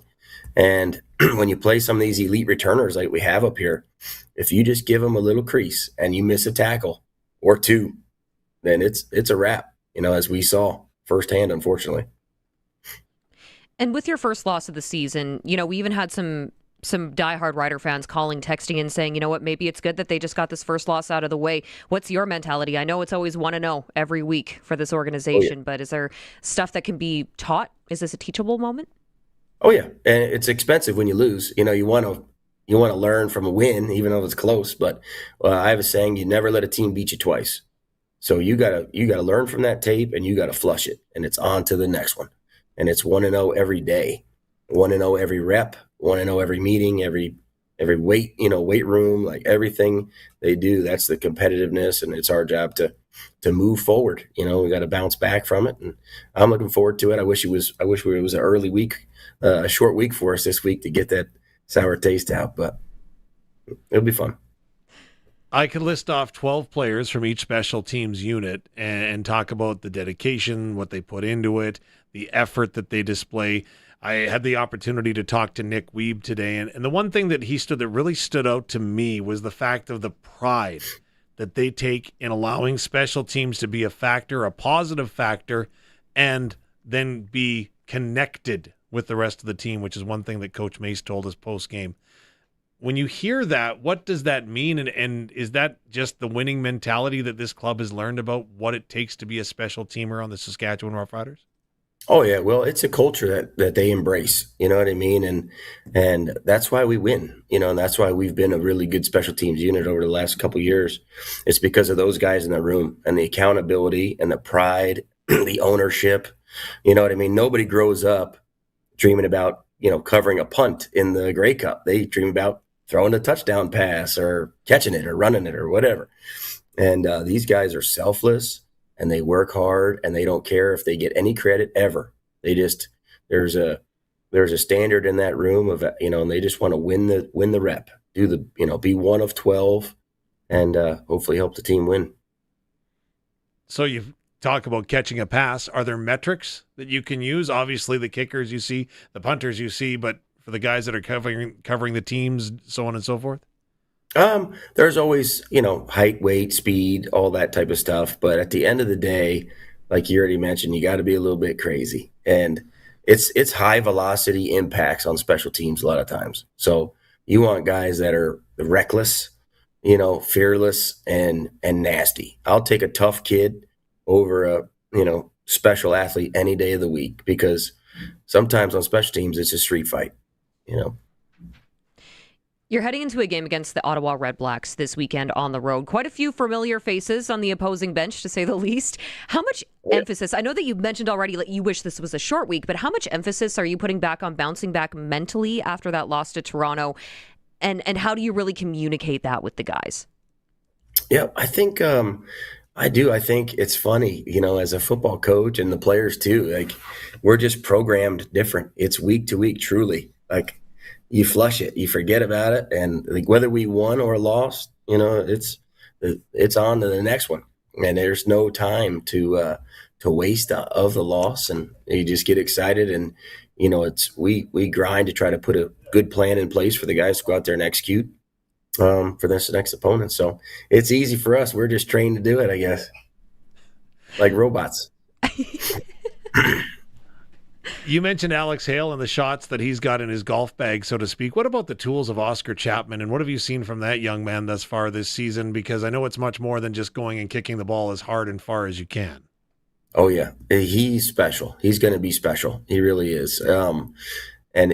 He'll prove that here soon, I think, when it's not so dang windy every game. I feel like we've had 2 game plans, one with the wind at our back and one going into it in the kicking game, which has been challenging. But for him, like he's a special talent. He's got great hands. He's got poise. He can see things. He's got a bunch of different shots, powerful leg, accuracy, like everything and he's a great athlete. Everything in a punter that you want, he's got. Can you tell me about your game prep and maybe in specific game day prep? You talk about the weather, right? So obviously you have to know what's going to be happening there, but at what point do you get a feel for, okay, here's the distance that we can look at going into the wind and going out of the wind, whether it be field goal, what we may have to execute as far as punts go? How does that game day preparation work for you and executing it with your players? So throughout the weeks, you learn the players and you learn what they're good at. You learn what their range is on certain days. And then in pregame, that's what we're doing. So we'll kick and punt both end zones. And in a game like last week or the weeks before, I go and tell, all right, the range going, towards this end is the 40-yard line. Whereas, wind at our back, the range is 50-yard line going this way. And then, it'll change periodically, but it'll really affect like the style of punts. Sometimes you can't turn it over in certain winds. Sometimes you got to drop punt it. Sometimes you don't want to cross field kick it, due to certain, weather. But so there's a lot of things that come into play that we all have to have, and it varies quarter by quarter, especially in Saskatchewan. Well, even in Ottawa, I mean, they haven't had a whole ton of luck with the weather out east this season. So I bet you're preparing for everything. Oh, yeah, I know. And I check the forecast every day, and it changes every day. So I just wait till it gets a little bit closer. But we're preparing to have that bucket of water out there for practice. And we'll get ready to roll. I'll bring my rain jacket. Other than potentially unfortunate weather, what do you expect in this battle against Ottawa? Well, they're a tough special teams unit. They really are. They're good. They got a special returner. They got really good, kicker. Obviously, he's healthy this year, which I'm happy for him. Their punter is really good player. He's similar to ours. He's got a lot of talent, a lot of leg strength, and they've got a good nucleus of core teamers. So it's going to be a tough, physical, exciting, hopefully, brand of football. So we'll be ready to roll. I don't know how you keep it all together during a game. You talk about, right, so you just went through all the scenarios that you have to play out in your mind when it comes to the punting or the kicking game itself. But then there's guys that get nicked up that are playing offense or defense and all of a sudden aren't available to you on special teams. How you run scenarios and walk through all the time. Like, how many different scenarios do you have? So our first game, Coach Stusik and I, it looked like a bingo sheet, our depth chart. Like, it was crazy. And it's just like, holy hell. And we talk about it like day 4, we always talk about, okay, if this, then that. You know what I mean? And there's certain guys where, we got, you get an injury. Even though it says on the depth chart he's the backup, he's not going in. This guy's going in. And then you have to worry about, okay, well, now he was a core teamer. Now he's starting on defense or offense. So now we got to take him off 2 or 3 units. And then if he's playing a lot, he can't be on punt and punt return at the same time. So it is challenging. But, those are things that we talk about during the week and we hopefully prepare for. But, you hate to see it, but you always have to prepare. If you can't answer this question, don't answer this question. But in jest, there are a couple of receivers that have suggested to me that if they needed to make a field goal and were pressed into action, they felt that they could do that. Do you have that same confidence in other players that are not named Alex Hale? I do. Yeah. There's things going down at close practice we don't know about, Dave. That's right. Well, we've got a couple, more even than you think, more than receivers, which is shocking. Please tell me no O-lineman. No O-lineman. I could see Yoshi trying to sell you this. I could see him too. He's tall. He might be able to swing it. Yeah, he might. He'd toe punch it. He'd be like one of them old school kickers that had that special toe attachment they throw on their cleat. right? I'm visioning this now, and this is not a good sight can't for. help but picture. Oh yeah. So it's fun. Everybody thinks they can snap and kick and punt until you go out there and do it, and they see these guys and like, oh, okay, maybe I can't. But we do have some emergency kickers who are actually pretty good. If you had to pick a coach, who's the emergency kicking coach? Oh boy, emergency kicking coach. I'm gonna have to say Coach Quay. He's pretty good at everything. He's a good athlete, so I'd go with him. I'm not disputing that. That does make a lot of sense in a lot of different ways. It wouldn't be me, that's for sure. Break a hip out there. Kent Maugeri, of course, special teams coordinator for the Saskatchewan Roughriders. Really appreciate you carving out some time here for us today. I hope the weather is dry in Ottawa this weekend. Best of luck. Thank you so much. Appreciate you guys. Yeah, thanks for coming on. Kent Maugeri joining us on the Western Pizza Guest Hotline. Of course, perfect pizza, generous amount of toppings, and all the Greek favorites you love. Kent joining us on our weekly installment of the Rider Coaches Show, which is also thanks to Steelcraft Doors, by the way. We should take a quick break. Yeah, let's take a quick break. We'll be back on the other side with your clutch performer. It's the Sportscage on the home of Rider Nation, 620 CKRM and streaming at sportscage.com. For 70 years, Freeze Tallman has been more than a building supplier. It's been part of the community. Family owned since 1956, Freeze Tallman is proud to grow alongside the families, builders, and businesses they serve. This milestone is about more than time. It's about trust, hard work, and relationships built to last. Thank you for being part of the Freeze Tallman story. Visit freezetallman.com. Freeze Tallman. Locally owned, family grown, rooted in our community for 70 years. The Roughriders season is here and the biggest 50-50 in Saskatchewan is back. Last year's 50-50 raised over $3.3 million for amateur football in Saskatchewan, and we couldn't do it without you. Thank you, Rider Nation. This year, we have bigger loyalty and early bird prizes than ever before, not to mention those life-changing 50-50 jackpots. See all of the prizes and buy your tickets today at riders5050.ca, and never miss a chance to win when you sign up for the 50-50 Club. Riders 50-50 is presented by ISC. Lottery license LR260010. Winter in Saskatchewan tests everything, our patience, vehicles, and sometimes our bumpers. From icy parking lot dings to serious highway mishaps, choosing local matters. At Regina Motor Products Collision Center, we're Saskatchewan owned, run, and we drive these roads too. An SGI accredited full-service collision center working on all makes and models. Submit your SGI claim and book your appraisal. It's easy. When you need repairs you can trust, it's neighbors helping neighbors. Regina Motor Products Collision Center, south at Highways 1 and 6 Albert Street, rmpchevrolet.com. You know that Extreme Hockey and Sport has everything you need for hockey, but warmer weather has them thinking baseball. Be all set for the Ball Diamond with team kits, bats, gloves, accessories, and training products all in stock. And let's not forget about lacrosse. Don't let spring throw you a curveball. Be ready with Extreme Hockey and Sport, locally owned, community-focused, 1425 McIntyre Street at the Cooperator Center, now in Moose Jaw, and online at extremehockey.net. The Sportscage Clutch Performer for Keln Solar. Thinking about saving money by using solar power? Keln Solar is a local family company that can put solar panels on your home, business, or farm. KelnSolar.com. Yeah, let's look at your clutch performers. I have a couple unclutch and then a few just straight up clutches. Wow, you are a clutch type person. Yeah, no, you came in the clutch. There you go. Yeah, I saved you. You're welcome. My first one, I'm going to start with the unclutches because you want to finish on something positive, something light. I'm going to unclutch Toronto media, most of the Toronto media, not all, for over-exaggerating and jumping to conclusions. Alejandro Kirk was making headlines when he supposedly intentionally bypassed the home run jacket. Gladdy was hanging onto it right at the dugout and he walked past it.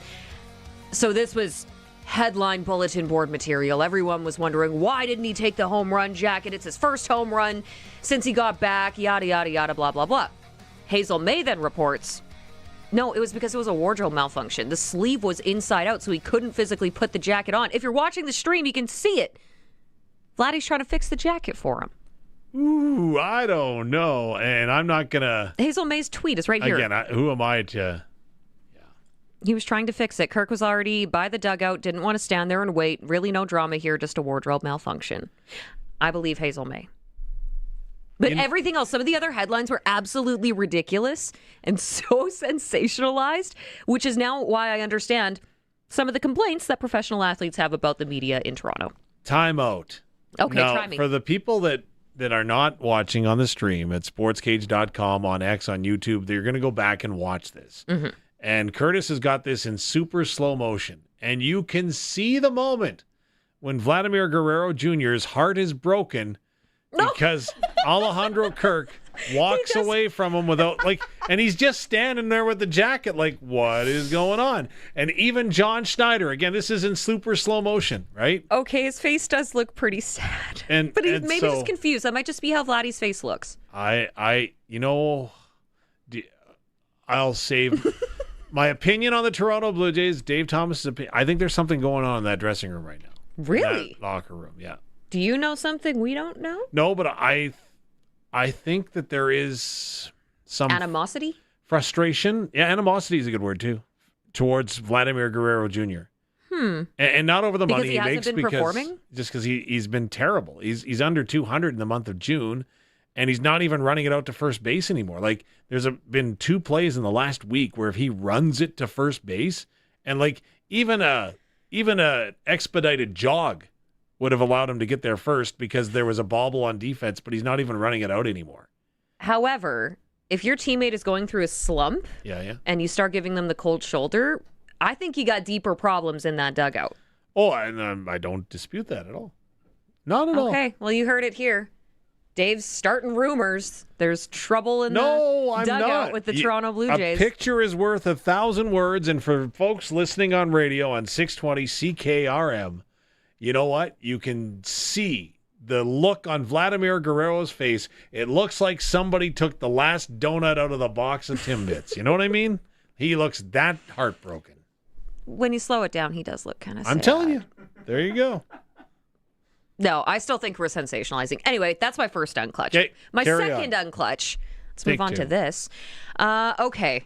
Oh, boy. I don't know if you saw this, but late last week, Messi had a statue erected of him in a small town in Argentina, Patagonia, Argentina. Yes. Now, the sculptors used, you can see it on the stream right now, if you go to our YouTube channel or sportscage.com, because a picture is worth a million words. The sculptor used 70 tons of steel to make the statue of the iconic player. Messi obviously deserves all the statues in the world. The problem is he's leaning down, arm extended, pointing up with his finger to the sky.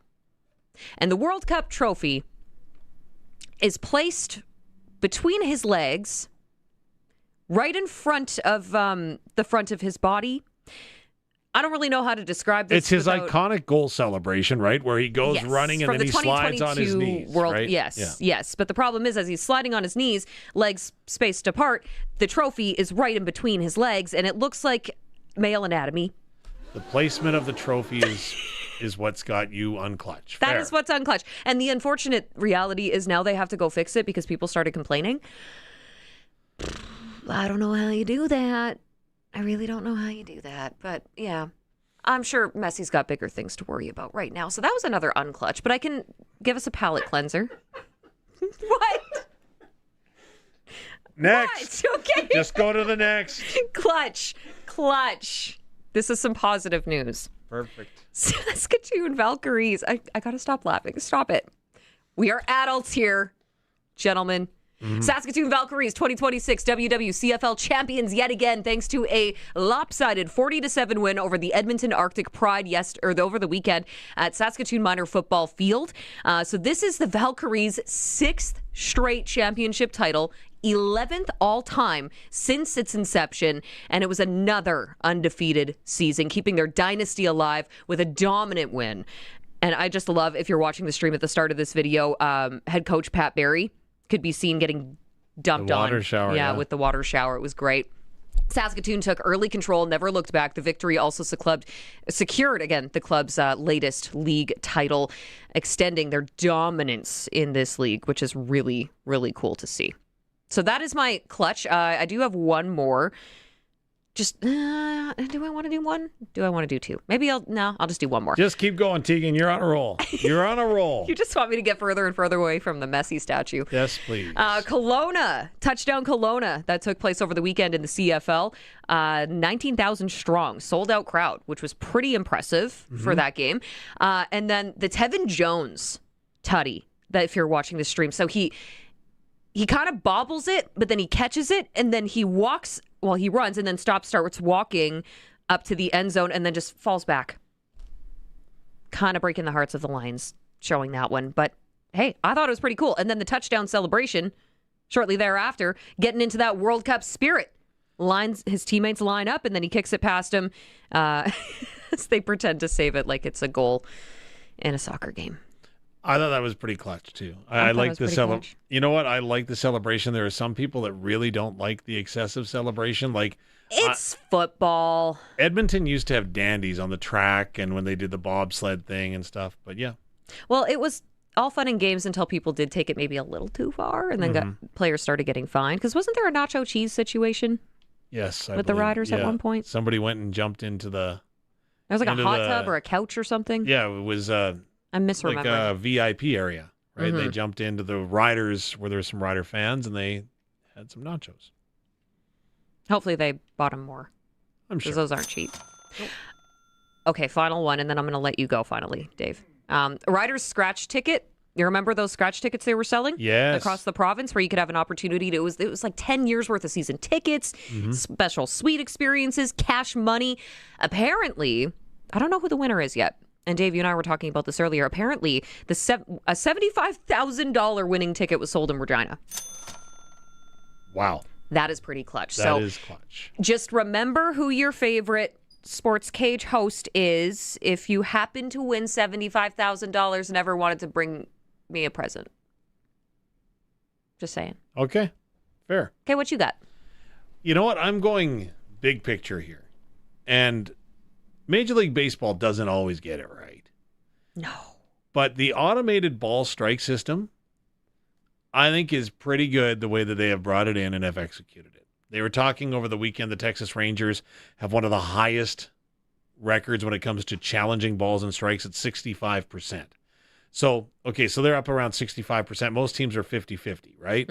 So if the officials have raised their game to the point that it's 50-50, that's a great thing. And the way that they do it seamlessly, quickly, and move on with the game, that's clutch.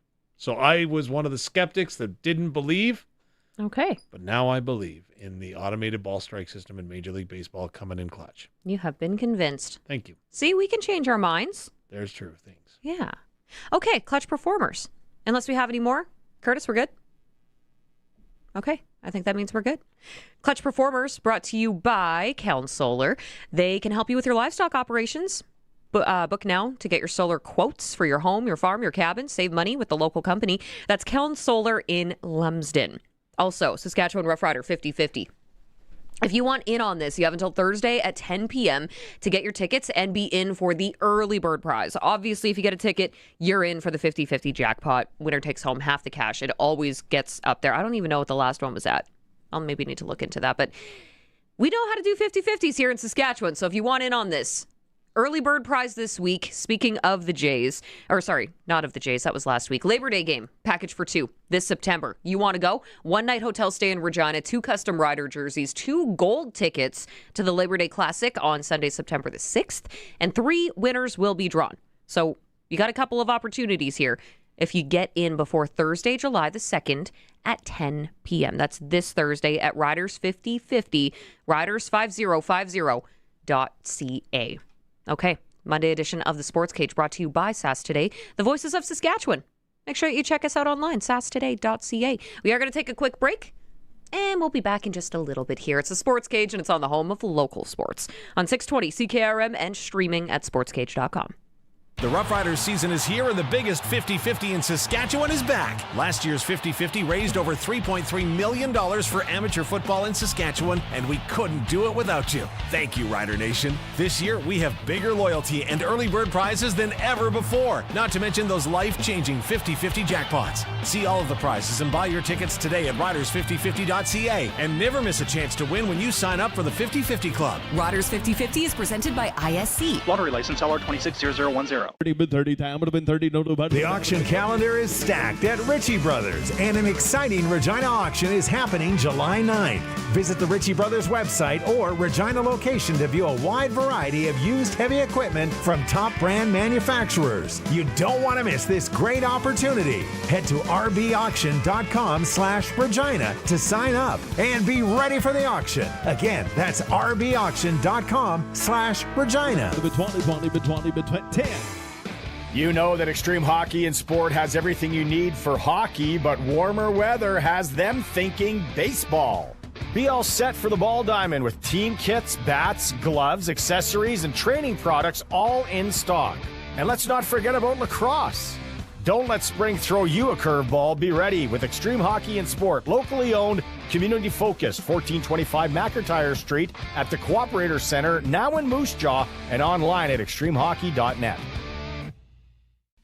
If you've got a Steelcraft garage door, you've got a door with parts manufactured and assembled right here in Canada. A door with better insulation and seal, plus a warranty you're probably never going to use. And if you don't have a Steelcraft garage door, you should get one. Don't just hang a door, install a Steelcraft. Turn curb appeal into curb envy.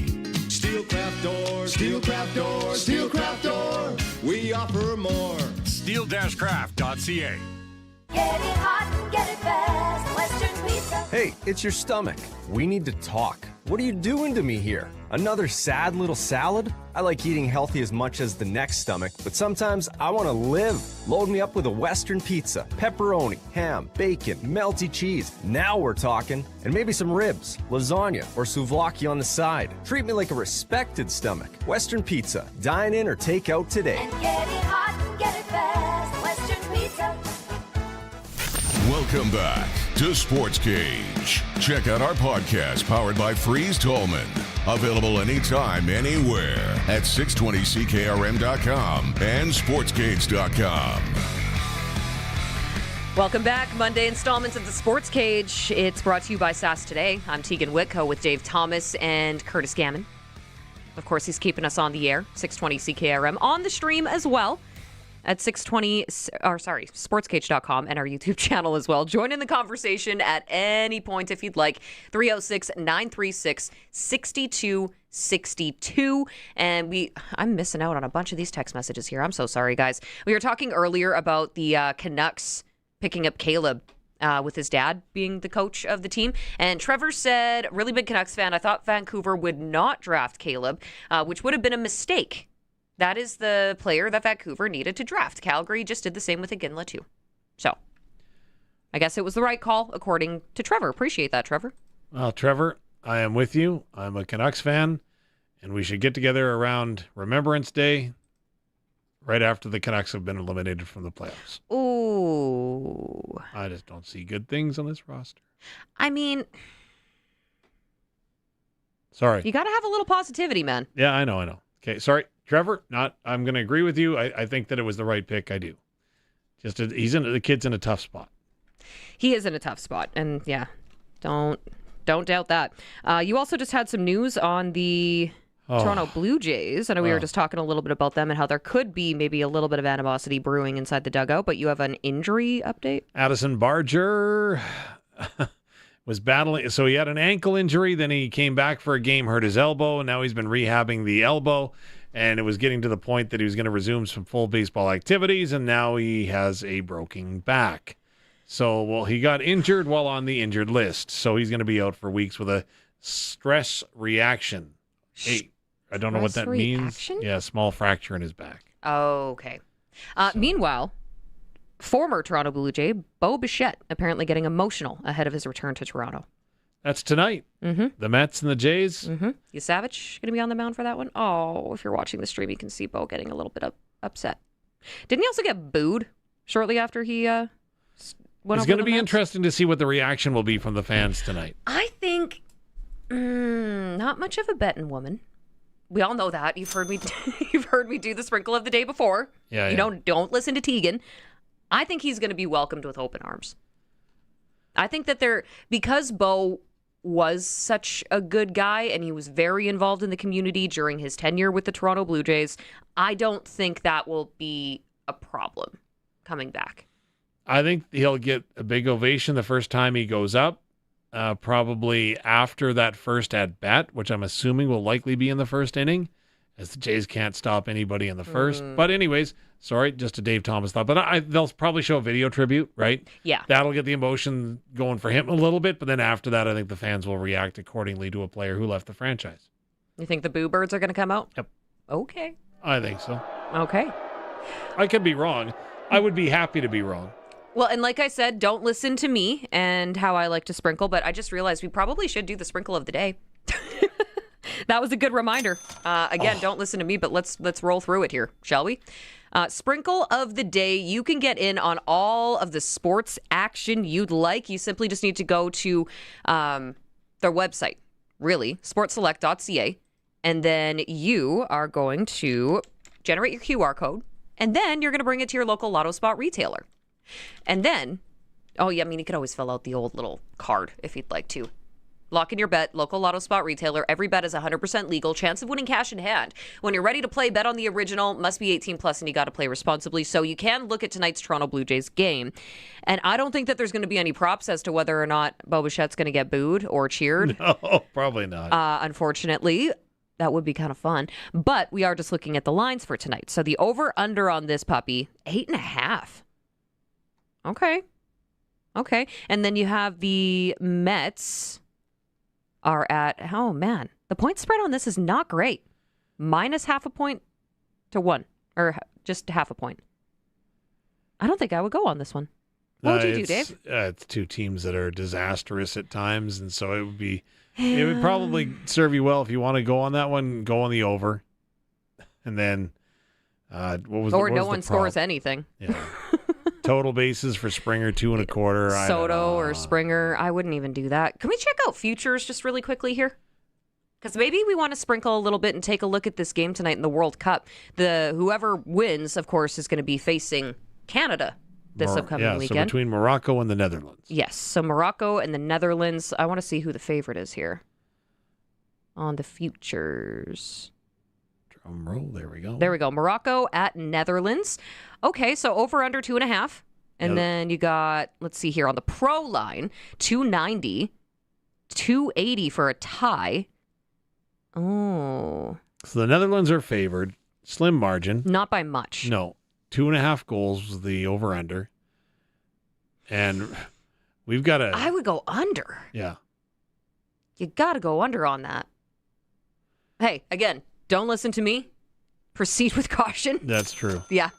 But it is very easy, and you can go to sportselect.com right now. I know you're going to be sitting at work not doing anything anyway, so you might as well just lock in your bets, get that QR code, swing by your Lotto Spot retailer on your way home, lock it in, and then you can have that much more enjoyment when you watch the game at 7 o'clock tonight. And if you are a FIFA and World Cup fan, there is high drama happening right now. Germany just 2-1. took a 2-1 lead on a corner kick. However, this is going to be the VAR, right? So the video assistant referee.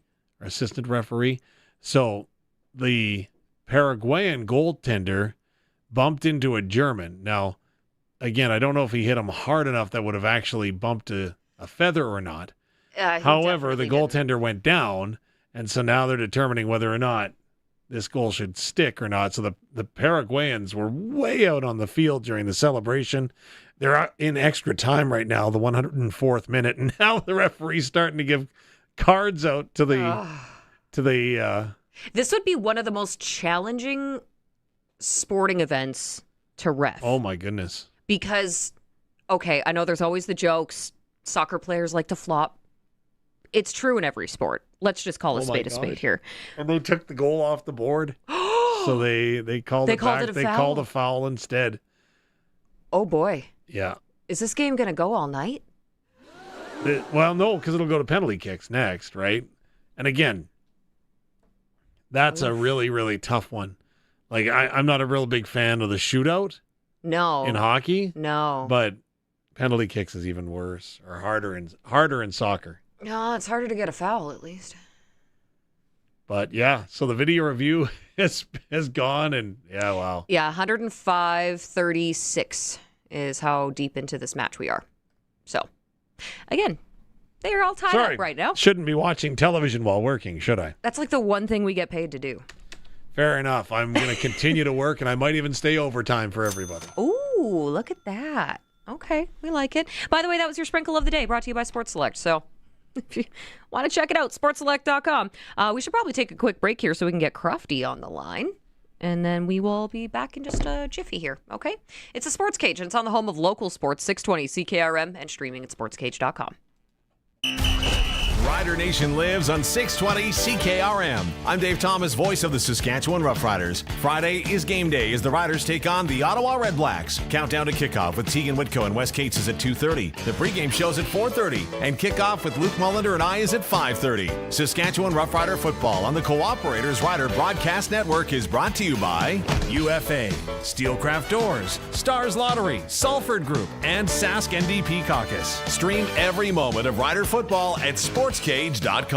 Louis Dreyfus Company Yorkton, growing with your farm. LDC has space available this spring and summer with very competitive basis levels and now has 4 unloading pits to get you in and out faster. Louis Dreyfus will paper blend moisture, green, and damaged. And the new driveway is open Monday to Friday, 5:30 a.m. to 7:30 p.m. Call today and find out why farmers trust Louis Dreyfus Company. 1-877-782-8882 or visit ldcyorkton.com. Oh, hey, Cal. Hey, dude. Hey, Cal. Hey, dude. Cal, have you been out in the sun too long again? No way, dude. Just chilling and vibing in my new shoes from Cowtown. Ah, I see you're wearing a pair of Hey Dudes. That's what I said. Hey, dude. Everyone's wearing these shoes. Easy to slip on, comfortable, and they're the lightest shoe ever made on planet Earth. As someone who weighs a metric ton, I can appreciate that. That's a lot of weight on these 4 knees. And they look great for guys and gals. The reviews are off the charts. So many styles, colors. They're just a good-looking shoe. And it's fun to say, hey, dude, check out my Hey Dudes, dude. See? Totally fun, dude. In town, out of town, for all your Western wear, it's gotta be Cowtown. Shirts and hats, boots and belts, over 7,000 pairs of jeans, and a great selection of Hey Dude shoes. Cowtown Canada on Facebook. You know, dude, these Hey Dude shoes are pretty rockin', dude. Yeah, straight guy, it's only cool when I say it. Did you know you can get endless streaming and live entertainment anywhere in Canada? Now wait just a moose a minute. You can, thanks to Glassers TV, your SaskTel authorized dealer. So cross that border to Flin Flon, Manitoba, and your shows come with you. Why stop there? Head to Vulcan, Alberta, or heck, even St. Louis du Ha-Ha, Quebec, the town with exclamation marks in its name. See Glassers TV, your SaskTel authorized dealer, for details on Max TV Stream, internet, and cellular service.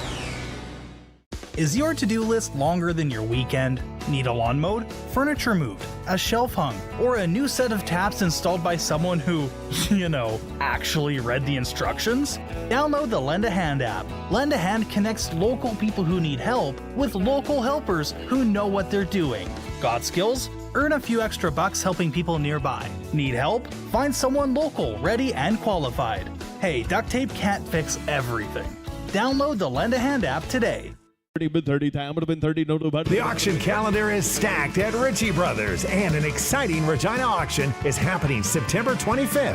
Visit the Ritchie Brothers website or Regina location to view a wide variety of used heavy equipment from top brand manufacturers. You won't want to miss this great opportunity. Head to rbauction.com/Regina to sign up and be ready for the auction. Again, that's rbauction.com/Regina. It's time for the Sports Ticker, brought to you by Extreme Hockey and Sport is the home of the price match guarantee. 1425 McIntyre Street, the Cooperators Center, Moose Jaw Temple Garden Center, and online at extremehockey.net. Western Canadian Baseball League action. You got the Beavers in Medicine Hat the Beavers are in Fort McMurray taking on the Giants. My goodness, the Medicine Hat Mavericks are in Regina. They're going to be facing the Red Sox tonight, 7 o'clock. Major League Baseball, we are getting closer and closer, about 10 minutes away here from the Jays, welcoming in Bo Bichette in the New York Mets. Savage will be on the mound for the Jays as well. In the NHL, of course, we're coming off the draft on Friday last week. Now we brace for free agent frenzy this Canada Day, which is Wednesday this week. Gallagher was also announced to be off to Vancouver, which is very interesting. The Florida Panthers acquired rights from the Anaheim Ducks for Radko Gudas in exchange for rights to veteran forward A.J. Greer. Both of these players unrestricted free agents, so now these teams can negotiate with them before the free agency window opens this Wednesday. Other names are going to be watching closely in the world of hockey. Werenski, Robertson, Hellebuck, Larkin. Where do they land? I guess we'll find out. World Cup of Soccer. Canada headed to the FIFA World Cup round of 16 for the first time ever. This comes after that 1-0 win over South Africa. Canada will face either the Netherlands or Morocco in the next round. Those two teams will play tonight at 7 o'clock. Brazil also scored in the 95th minute to win and knock out Japan from the World Cup with a 2-1 final earlier today. And Germany versus Paraguay right now is in extra time. Still tied up at 1? 1-1. 1-1. Okay. Sorry, they cut away because I think someone flopped again. No, it was halftime of extra time. Halftime of extra time. Yeah. Yes. Okay, so that's where we're at with that Germany and Paraguay match. And then again, 7 o'clock tonight will be the next one, which is the one that Canadian soccer fans will be watching very closely. Sportscage.com poll, which winless CFL team is most likely to win first? Do you think it's going to be Ottawa or do you think BC? We'll get it together, and they'll pull off their first victory in Week 5. You can vote at sportscage.com. That is your sports ticker, brought to you by Extreme Hockey. Okay, I think now it's time to head out on the Western Pizza guest hotline and talk to our man Crofty, Croft Electric. Did you have a retro clutch performer that you wanted to include, Crofty? Yeah, I was listening to you guys on the clutch performer, and I want to mention Jaden Dalkey's parents for saving my tailgate last game. We ran out of propane, and they happened to be the people right beside us, and he could hear that we were running out or we were having problems, just simply rolled his barbecue over into our parking spot and let us use it. Well, that's pretty cool. Yeah, good people, great people. They drove down from the game, so I think he was even hurt. I don't think he even played last week, so that was awesome. Yeah, the Dalkeys are a great family, by the way. And, yeah, I could see them doing that. Yeah, unbelievable people. We had a great visit with them. Before we ran out of propane, they were kind of trying to help us get our barbecue going. And, he was once we he cooked his hot dogs and whatever, he kind of just gave us his. So it was awesome. Great people. So, I'm thinking here now, I'll have to make sure I pass that along. I'll tell Jaden Dalkey that you believe his parents have good gas. And a lot of it. Yeah, love them. Yeah. Dave, come on. They had gas. Oh, I missed that, yeah. So, Crofty, it's been that kind of afternoon. Here's what I'm going to say, is that we always want to be prepared, right? Yes, of course we do. And so things are going to happen when it comes to the electricity, and when it's whether it's on the yard or whether it's on home. And let's just face it, you don't want to be caught at a tailgate without propane, or so to speak, when you're talking about your electrical needs. Hence, you should talk to the people at Croft Electric. Well, they may not check the propane. They will check your service. And if you become a preferred member, they will take care of it for you because you get all the perks. Right, Crofty? 100%. Great segue. I pretty much don't have to say anything. You covered it all. But yeah, become part of our preferred program. And you get priority booking because, we all know, when this rain stops, everybody's going to start doing their projects and want to get it done first, and we want to be the people that can have you signed up with our preferred program so we can get over to your home, your business, your farm, whatever it is, and help you out as quick as possible in the most cost-effective way possible. And the best way to do that is get us out early. Let us do that 24-point inspection. We'll do some thermal imaging on your panel and your electrical system. Make sure everything looks good. Make sure it's going to perform when you need it. If it's a farm, you need it in the fall and the harvest. If it's your cabin, this is going to be the weirdest July long weekend. Most people are just taking the whole week off, so it's July long week. So we want to make sure that cabin's ready for you. And people can call you, get you out, get some quotes done, and you do any project, right? Big and small? For sure. We have, a bunch of different techs that girls and guys that are have all kinds of experience in commercial, residential, and farm. So yes, for sure. Give us a call. We'll come out. We'll give you a quote. Or if it's just emergency, if it's something you just need done, we're happy to come out and just get it done for you. Give us a call at 306-586-1333 or check us out on the web, www.croftelectric.com. There is an online contact us. So this time of day, this is the time to, our office is closed, so Amy has gone home for the day, so she can't schedule you in. But if you need us, go online, www.croftelectric.com, and hit that contact us. And if you need propane, don't contact them.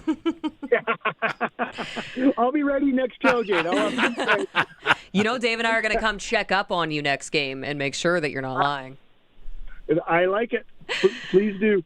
Do it right. Do it once. Make sure that you give Dan Croft Electric a call, 306-586-1333. Thanks so much for this, Dan. Hey, thanks. Have a great Monday and stay dry. Yeah, right back at you, buddy. We'll talk soon. Dan Croft Electric, joining us on the Western Pizza Guest Hotline, as he always does with us on Mondays. We appreciate that. Also, just want to quickly rattle off here before we got to take a break and get to news here. Pick the score. SaskTel, pick the score. You can send in your predictions along with your name right now if you want a chance to win a $200 gift card from SaskTel, in addition to tickets to the next Rider home game. Right now, we have Val predicting 37-26. Jeff is predicting Riders 32, Red Blacks 21. We also have another one here, Hayden 34-26 for the Riders. What do you think? Prairie Line Rentals text line 306-936-6262. We're going to take a quick break. Coming up on the other side, we're going to catch up with Darian Durant. Gord Pritchard is also going to be joining us in the Regina Red Sox Report, so don't miss out on any of that. We'll be back. It's a 620 CKRM. Sportscage.com is also where you can stream us, and on the mighty 620 CKRM. We are the voice of Saskatchewan. 620 CKRM Regina, a Harvard media station.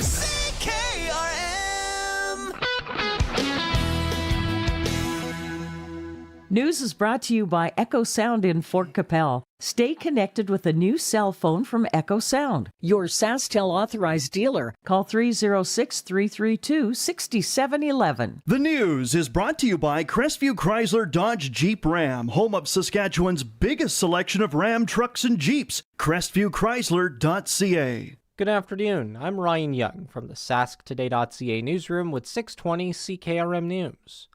Rainfall over the weekend came down fast and furious in Regina. Environment Canada says between 80 and 110 millimeters of precipitation fell in the city this past weekend. Regina's manager of sewer and drainage operations, Adam Bryan, says a lot of calls for service was made. So as of Monday morning, we had 127 calls from residents related to the storm event. The majority of the calls were block storm drains and catch basins causing localized flooding. To his knowledge, there was no damage to city infrastructure. Meanwhile, severe weather swept across Saskatchewan over the weekend with torrential rains, high winds, and even some reported tornadoes. Janelle Gergely is a meteorologist with Environment Canada. We received 2 tornado reports and one has been confirmed. They're both in the same general area, but the one that has been confirmed was in Pelly, and that one was early evening around just after 6 p.m. In addition to the reported tornadoes, high rainfall amounts were reported in a number of areas. Yorkton received nearly 20 millimeters, the Estevan area saw 30 millimeters, and Saskatoon more than 40. Last Tuesday in Saskatoon, Sask Power released its annual report for 2026. They reported a net loss of $114 million, due mainly to the removal of the carbon tax from power bills. Sask Power is pointing to both cost pressures and opportunities ahead, as Sask Today's John Cairns reports. Minister for Sask Power Jeremy Harrison acknowledged some of the spending pressures facing the Crown utility. Sask Power is preparing for a transition to nuclear in the coming years and he says there is immense growth in demand for power generation. I mean, that it's a reality that that is being faced by utilities. But we're going to continue to make these investments into SaskPower.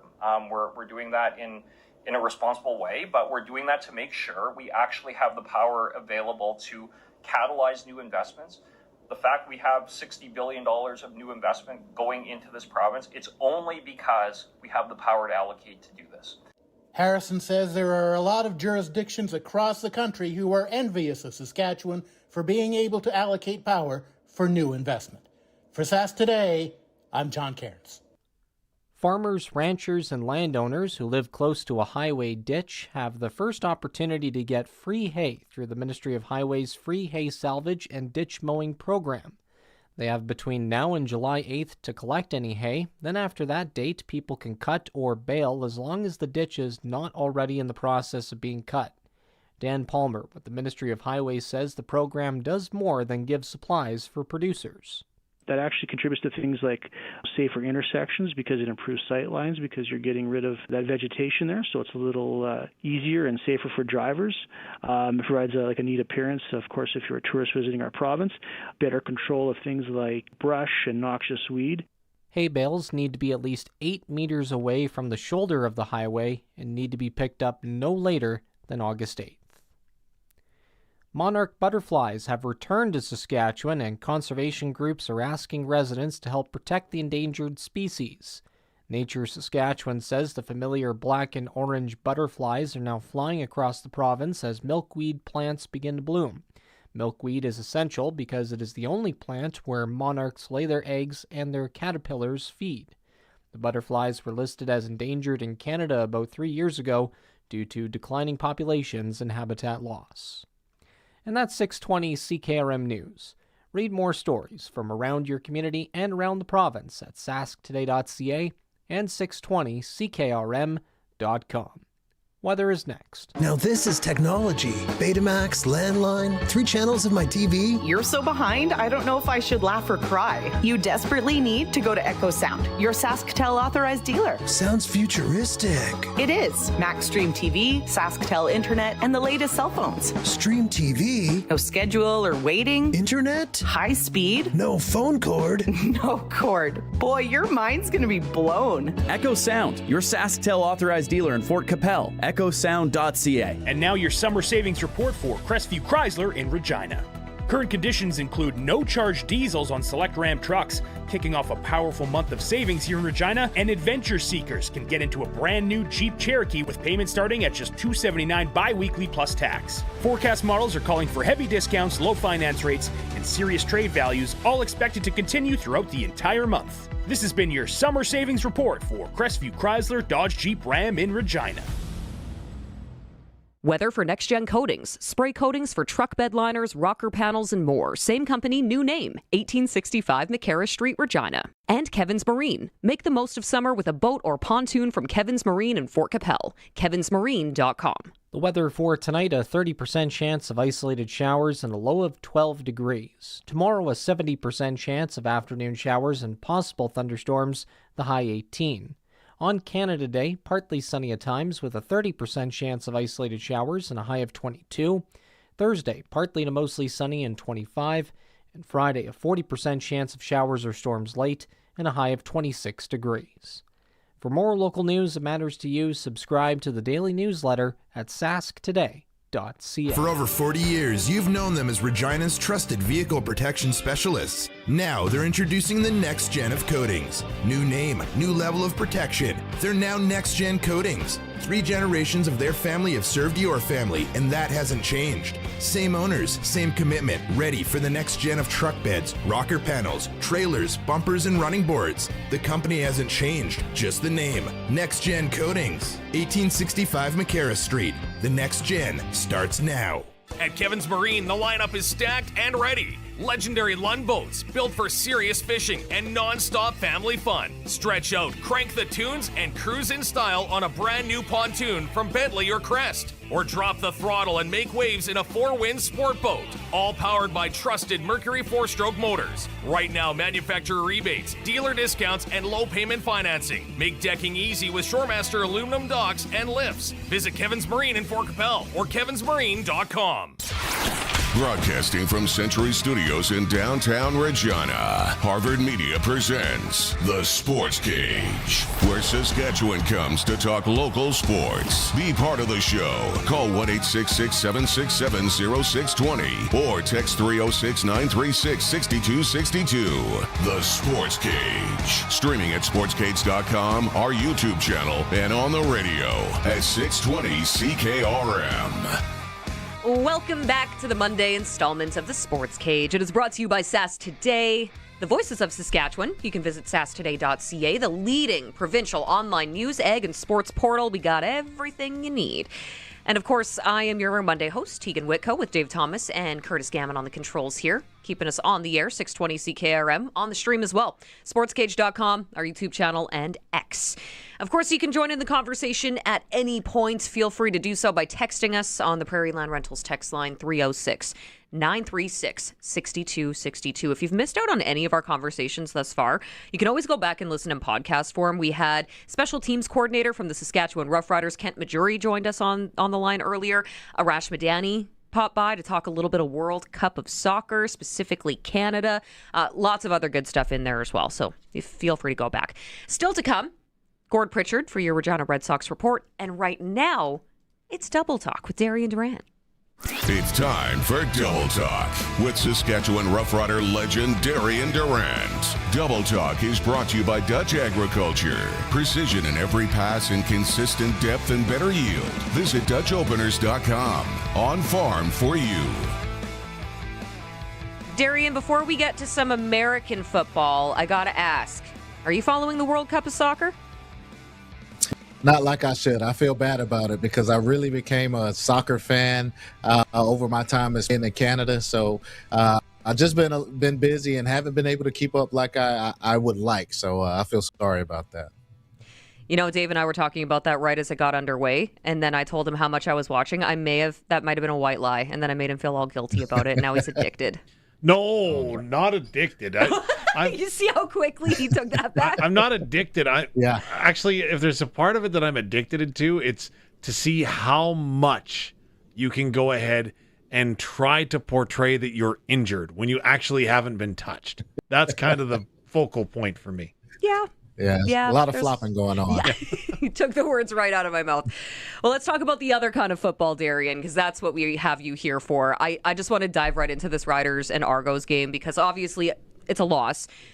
But the offense put up 34 points against the Toronto Argonauts. So as a quarterback, do you leave that game feeling more encouraged or frustrated because you put up 34 points and you still didn't get the dub? Yeah, you could look at it like that, but I think that this game was pretty much a tale of mistakes by the Riders. I think Trevor going in on the goal line, huge interception, that took points off the board, and then Jalen Johnson's fumble when the Riders were down 2 late in the game, and then Toronto went in to score to make it a 2-score game at that point. Just huge mistakes by the Riders, points taken off the board. But yeah, you can be encouraged for sure. Goes for over 400 yards again. He's going to be efficient each and every week, but with Samuel Emules going down to injury and the mistakes that the Riders made, man, I think that's what cost them the game. You mentioned the mistakes, and Trevor Harris himself pointed out how there was miscommunication between himself and Sam Emules in that goal end zone interception. That's not like a playbook miscommunication, is it? Well, I think from what I saw in the replay, McFadden was able to undercut Emules, and Emules wasn't able to kind of protect Trevor.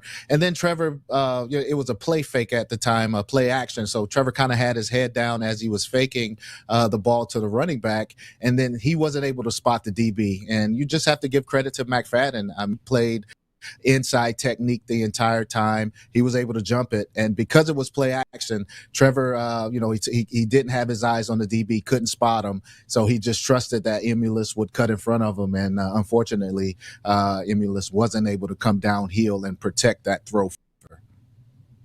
So you see James Letcher Jr. go down in that first half, and then you see Samuel Emilus is then going and returning punts, and then he goes down. Unfortunate situation for the green and white, but that also does, you never like to see guys go down, but you see a guy like Daniel Wiebe who has an opportunity now to step up, next man up, and he scores his first career CFL touchdown. What did you see in his game? What did you like about him? What do you think he can improve on? He's explosive. I mean, I like the catch, not the touchdown catch, but his first catch, when he was able to get some yards after the catch, he showed that he's explosive. He's a very short, compact guy. It seems like you can get the ball in his hands early, and he's going to be able to make some guys miss and make some things happen. So what I'm seeing from him, I think this is a great opportunity for him to get some valuable time. We saw last year with Sam Emulus going down as well, other guys had to come in and step up and make plays. So this is another opportunity for the Riders to show their depth. And Daniel Wiebe did a great job of coming in and making sure he could keep that production up from that position. Trevor Harris talked about, hey, you can add him to my list of guys that I threw their first CFL touchdown pass to. Yeah. Do you actually have that list? I don't, but I think I saw a special on Trevor and all the guys that he's thrown touchdowns to, and it's just a crazy long list, man. So that just shows his longevity and how he's able to basically produce in any situation he's been in, any team he's been on. He's been able to put the ball in the end zone, and he's showing that he can still do it. So at one point in the football game, there was 3 different rookie receivers in for Trevor Harris. So if you go ahead and you put yourself in that huddle, what are you doing or saying, trying to keep everybody on the same page? Because there's a lot of nerves and emotion, I'm sure. Yeah, I'm sure when Trevor's in the huddle calling plays, he's elaborating a lot more and making sure these guys know exactly what spots they need to get to. And in some instances, it can take away from Trevor's reads and the thing he's going through with his thought process. So it's definitely kind of like bringing the guys along. It's the younger guys. You have to put in that extra effort to make sure that they know what's going on. So it can be difficult, but Trevor, being the veteran that he is, he's been able to adjust to any situation. And he's still producing, man. Even with those guys in the game, the Riders were still able to drive the ball down the field, make some huge plays. And even late in the fourth quarter, they did the same thing. So, I think they'll be fine. Sorry, and you talk about fresh faces on that Riders roster this weekend when Toronto was in town. We got our first look at Quali Conley, especially with AJ Ouellette out for that game. What did you see in him? I love what I saw from him. He was very explosive. I would have loved to see him get more carries. Fortunately, when you're down like the Riders were, you kind of have to put the ball in the air a lot more than you would like. But you see the explosiveness. You see him getting outside a couple tosses where he was able to outrun defenders, and he's a physical guy. He's not easy to bring down at all. So, depending on AJ's injury, love to see more from him. I think he can bring a dynamic defense. He showed that he has that big play in him, and the Riders need that a little bit. You hate to not have that aspect of the game in your game. Trevor's more of a precise guy, takes the underneath throws. But there are times when you need the big play, and he's shown that he can do that for the team. So we'll see how much carries and how much time he can get moving forward. Well, speaking of that, obviously the running backs have to produce in the blocking aspect as well. And Quali said, hey, it's very simple. No block, no rock. And I thought that was great verbiage. But as a guy that sometimes stands too close to Luke in a game, you can take a hit, and it doesn't feel great. So you've obviously taken a few. Trevor took some big hits in that game. How do you reset? I mean, look, I think you have to give Toronto props, man. They're a good football team. I don't think anyone expected this from them, Ryan Dinwiddie leaving, the questions about Chad Kelly coming into this season, no one knew what type of team Toronto would be, but we can't forget that they're a couple years removed from being Grey Cup champs. And then you look at Darian Grant, who was Special Teams Player of the Year a few years ago, man. He's explosive. So Toronto has playmakers across the board. I like to call Mittal, their receiver, a young Nick Lewis. He looks like him to me, the way he gets it done.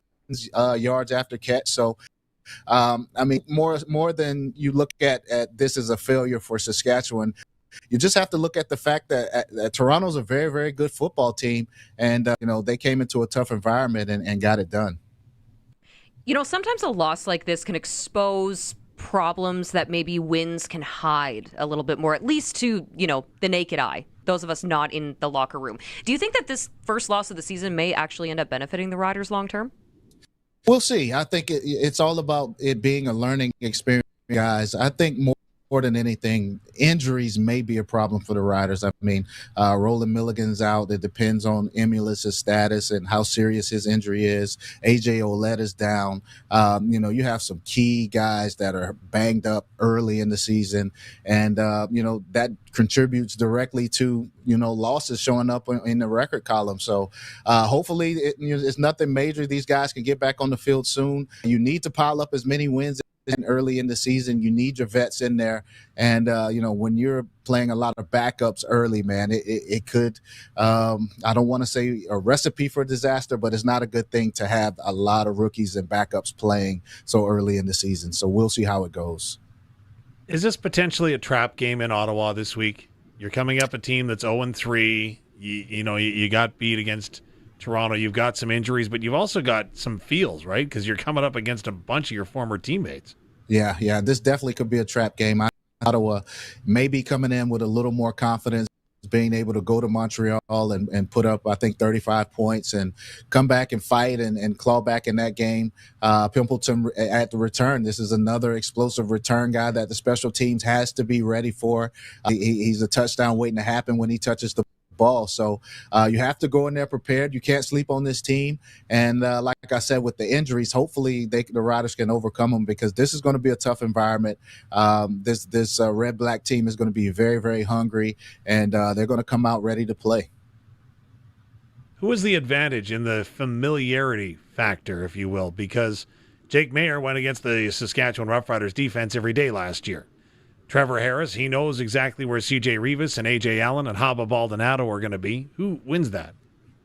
I don't know, man. And I think more than a player chess match, is a coach's chess match, really, with two former colleagues going at it in Ryan D and Corey Mace. I mean, one being the offensive coordinator, head coach, and one being the defensive coordinator. So these two teams know each other very well. You just spoke on the player aspect of how different players on different sides have been in both systems. So this is a really interesting matchup from that perspective, with both teams each other so well. So it's going to be about being physical, going out there, being prepared, being in position, and making sure that the big plays don't happen on both sides.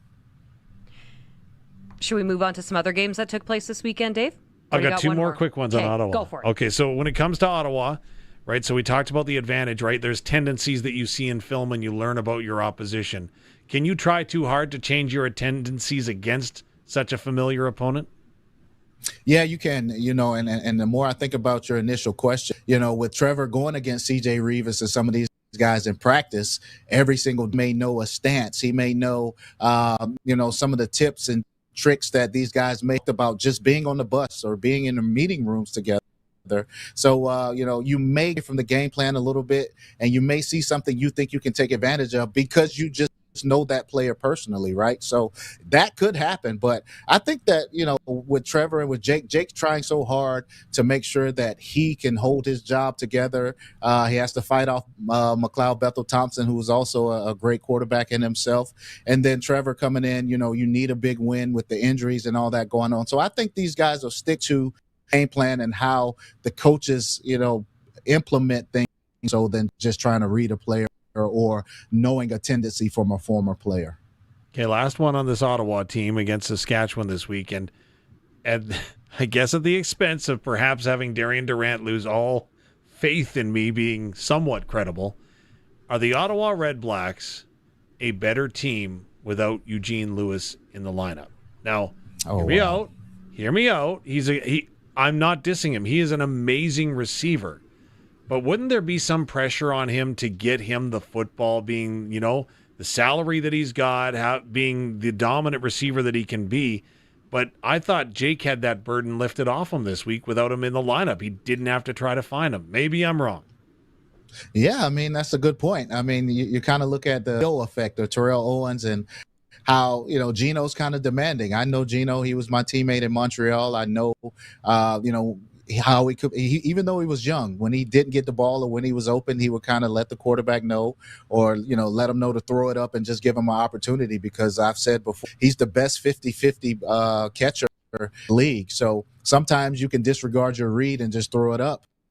And, more times than not, it's a mistake, but sometimes he comes down with it and he makes a huge play, and it takes the pressure off the quarterback. But without him being in the lineup, now you can go through your reads. You don't have to worry about a guy tapping you saying, make sure you look at me on this play or that play. So it could be a big burden lifted off of Jake Mayer's shoulders with him not being there. But I don't want to say that because he's so productive. I just think that if Ottawa can utilize his talents the right way, his skill set, get him those fade balls in the red zone, give him 50-50 opportunities when you're close to the end zone. I think if you use his talents in the right way, then, that'll help him. He'll be more excited if he can get touchdowns, and then he won't be such a problem towards the quarterback.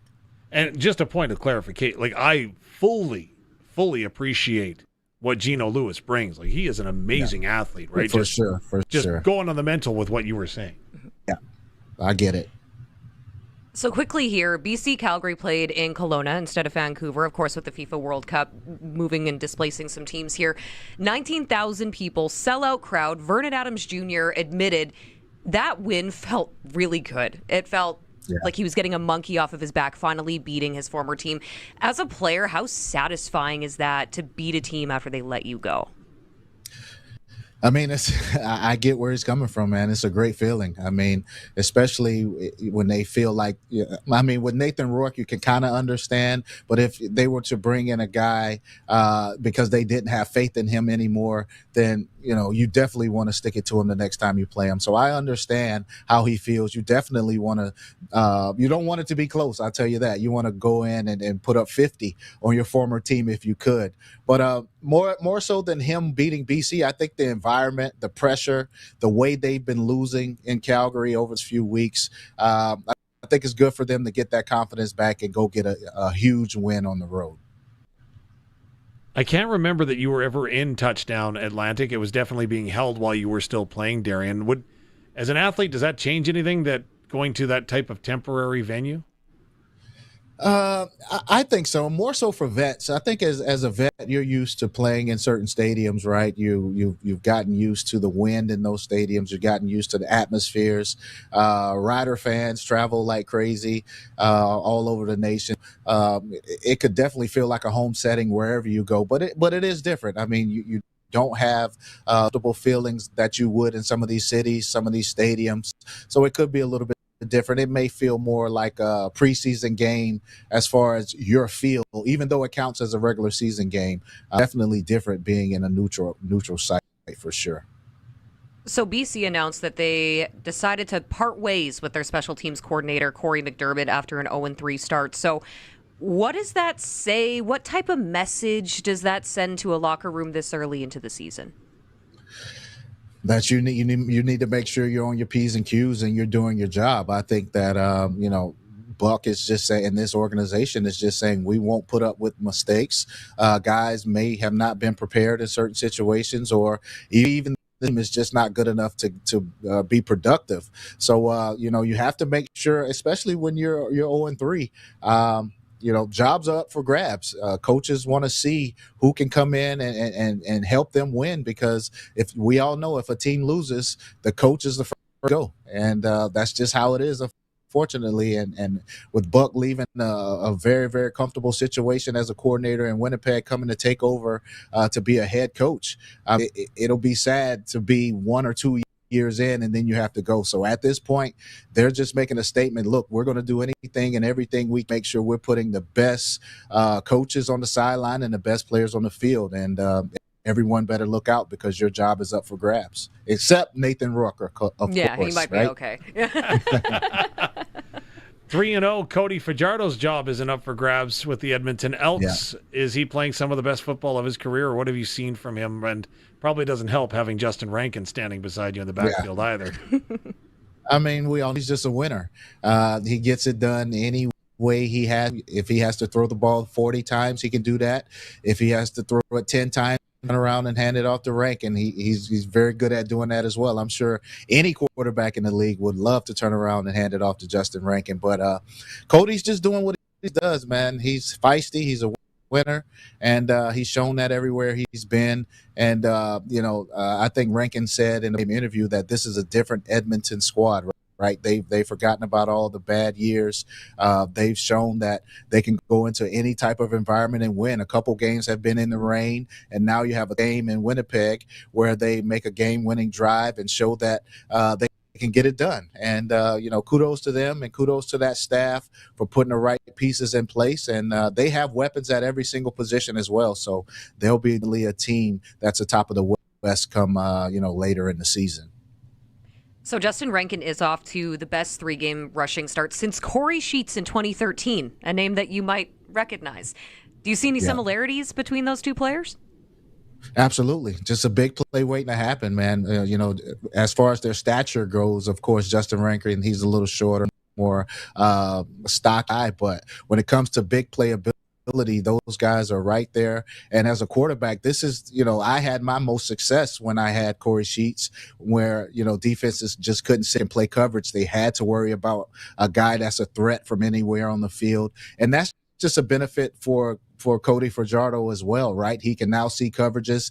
He knows when he can take chances downfield. He's doing a good job of managing the offense and not putting the ball in harm's way. So having a running back that can do any and everything you need him to do, you have to talk about Rankin's receiving ability as well, right? He's, definitely a threat out of the backfield as well. So having a guy like that as a quarterback's best friend, and you see it's a direct reflection of Edmonton's record right now. Why do some quarterbacks – so this is where the question comes from. Nathan Rourke has had an entirely different receiving core have to come in the first 3 weeks of their games. They're 0-3 because of it. He hasn't found, it seems, a lot of chemistry with some of the guys that are injected. However, Trevor Harris at this point just seems to be able to roll with that next man up mentality. Is that just a byproduct of experience?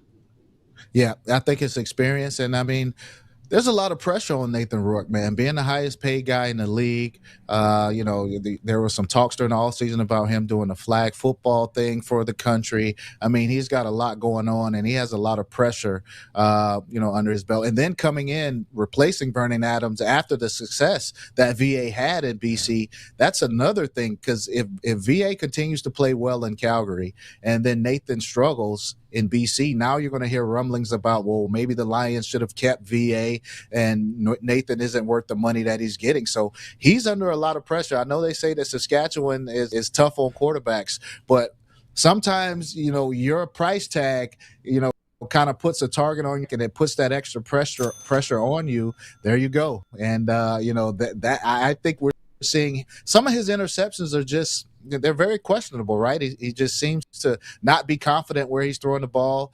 Even though there's some newer guys in the lineup, he just doesn't seem to be ripping the ball downfield like we've seen from him. So, something's going on mentally, I think, and, they need to clean it up as soon as possible if they're going to have any success.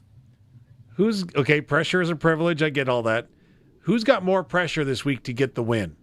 Ottawa at home against Saskatchewan, or BC playing in Kelowna against Edmonton?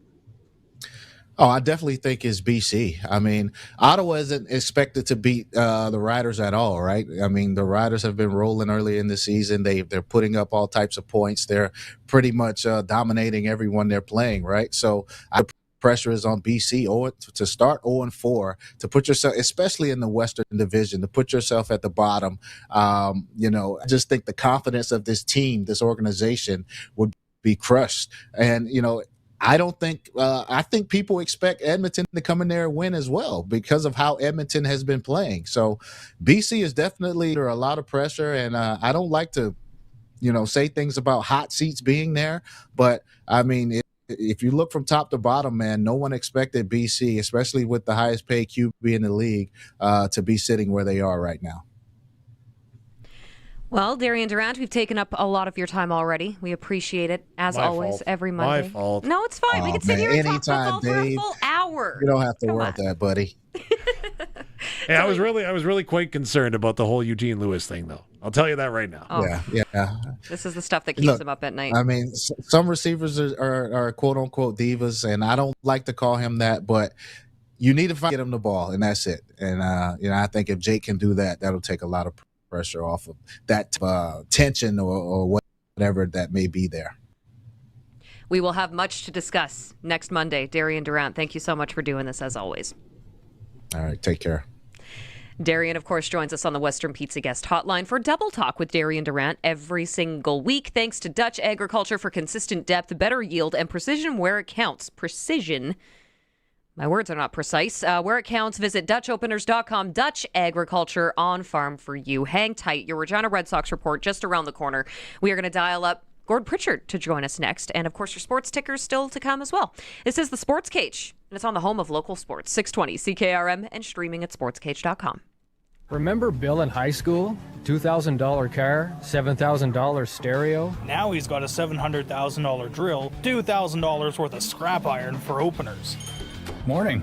That drill may be fancy, but worn tips can lead to inconsistent depth and potentially lost yield. A fancy drill alone does not equal accurate seating. Fancy drill, cheap openers. Don't be the new Bill. Talk to Andrew or your local Dutch dealer. Dutch Agriculture, precision where it counts. Visit DutchOpeners.com. Dutch Agriculture, on farm for you. The Roughriders season is here and the biggest 50-50 in Saskatchewan is back. Last year's 50-50 raised over $3.3 million for amateur football in Saskatchewan, and we couldn't do it without you. Thank you, Rider Nation. This year, we have bigger loyalty and early bird prizes than ever before, not to mention those life-changing 50-50 jackpots. See all of the prizes and buy your tickets today at riders5050.ca, and never miss a chance to win when you sign up for the 50-50 Club. Riders 50-50 is presented by ISC. Lottery license LR260010. Get it hot and get it fast. Western Pizza. You just played 4 quarters of football. You got hit by guys built like farm equipment. And now you're thinking about a little celery stick and a protein shake? Come on, this is a job for Western Pizza. Load up with pepperoni, ham, bacon, melty cheese, maybe some ribs, lasagna, or souvlaki on the side. You put in the work, now eat like you mean it. And get it hot and get it fast. Western Pizza. You've always wanted good tires, even back when you had your Diamondback or Kuwahara BMX, taking it off totally rad jumps with your buddies. Now your tires are for your family's safety, which is also rad. Rad drivers go to your local Cooper tire dealer. They carry Cooper Cobra Instinct tires. They bring your car to a shorter stop on wet roads and have decisive maneuvering and sporty performance. Visit your local Cooper tire dealer and ask for Cooper Cobra Instinct tires. If you've got a Steelcraft garage door, you've got a door with parts manufactured and assembled right here in Canada. A door with better insulation and seal, plus a warranty you're probably never going to use. And if you don't have a Steelcraft garage door, you should get one. Don't just hang a door, install a Steelcraft. Turn curb appeal into curb envy. Steelcraft door, Steelcraft door, Steelcraft door. We offer more. Steel-craft.ca.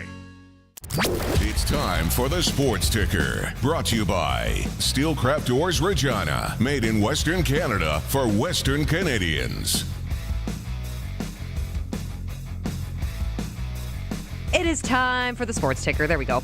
Okay, Western Canadian Baseball League action. Weyburn Beavers are in Fort McMurray to face the Giants just after 7, and the Medicine Hat Mavericks are in Regina for a showdown against the Red Sox. Assuming that rain will hold off. Yes, it will. Positive thinking. Major League Baseball action. You got the Toronto Blue Jays taking on the New York Mets.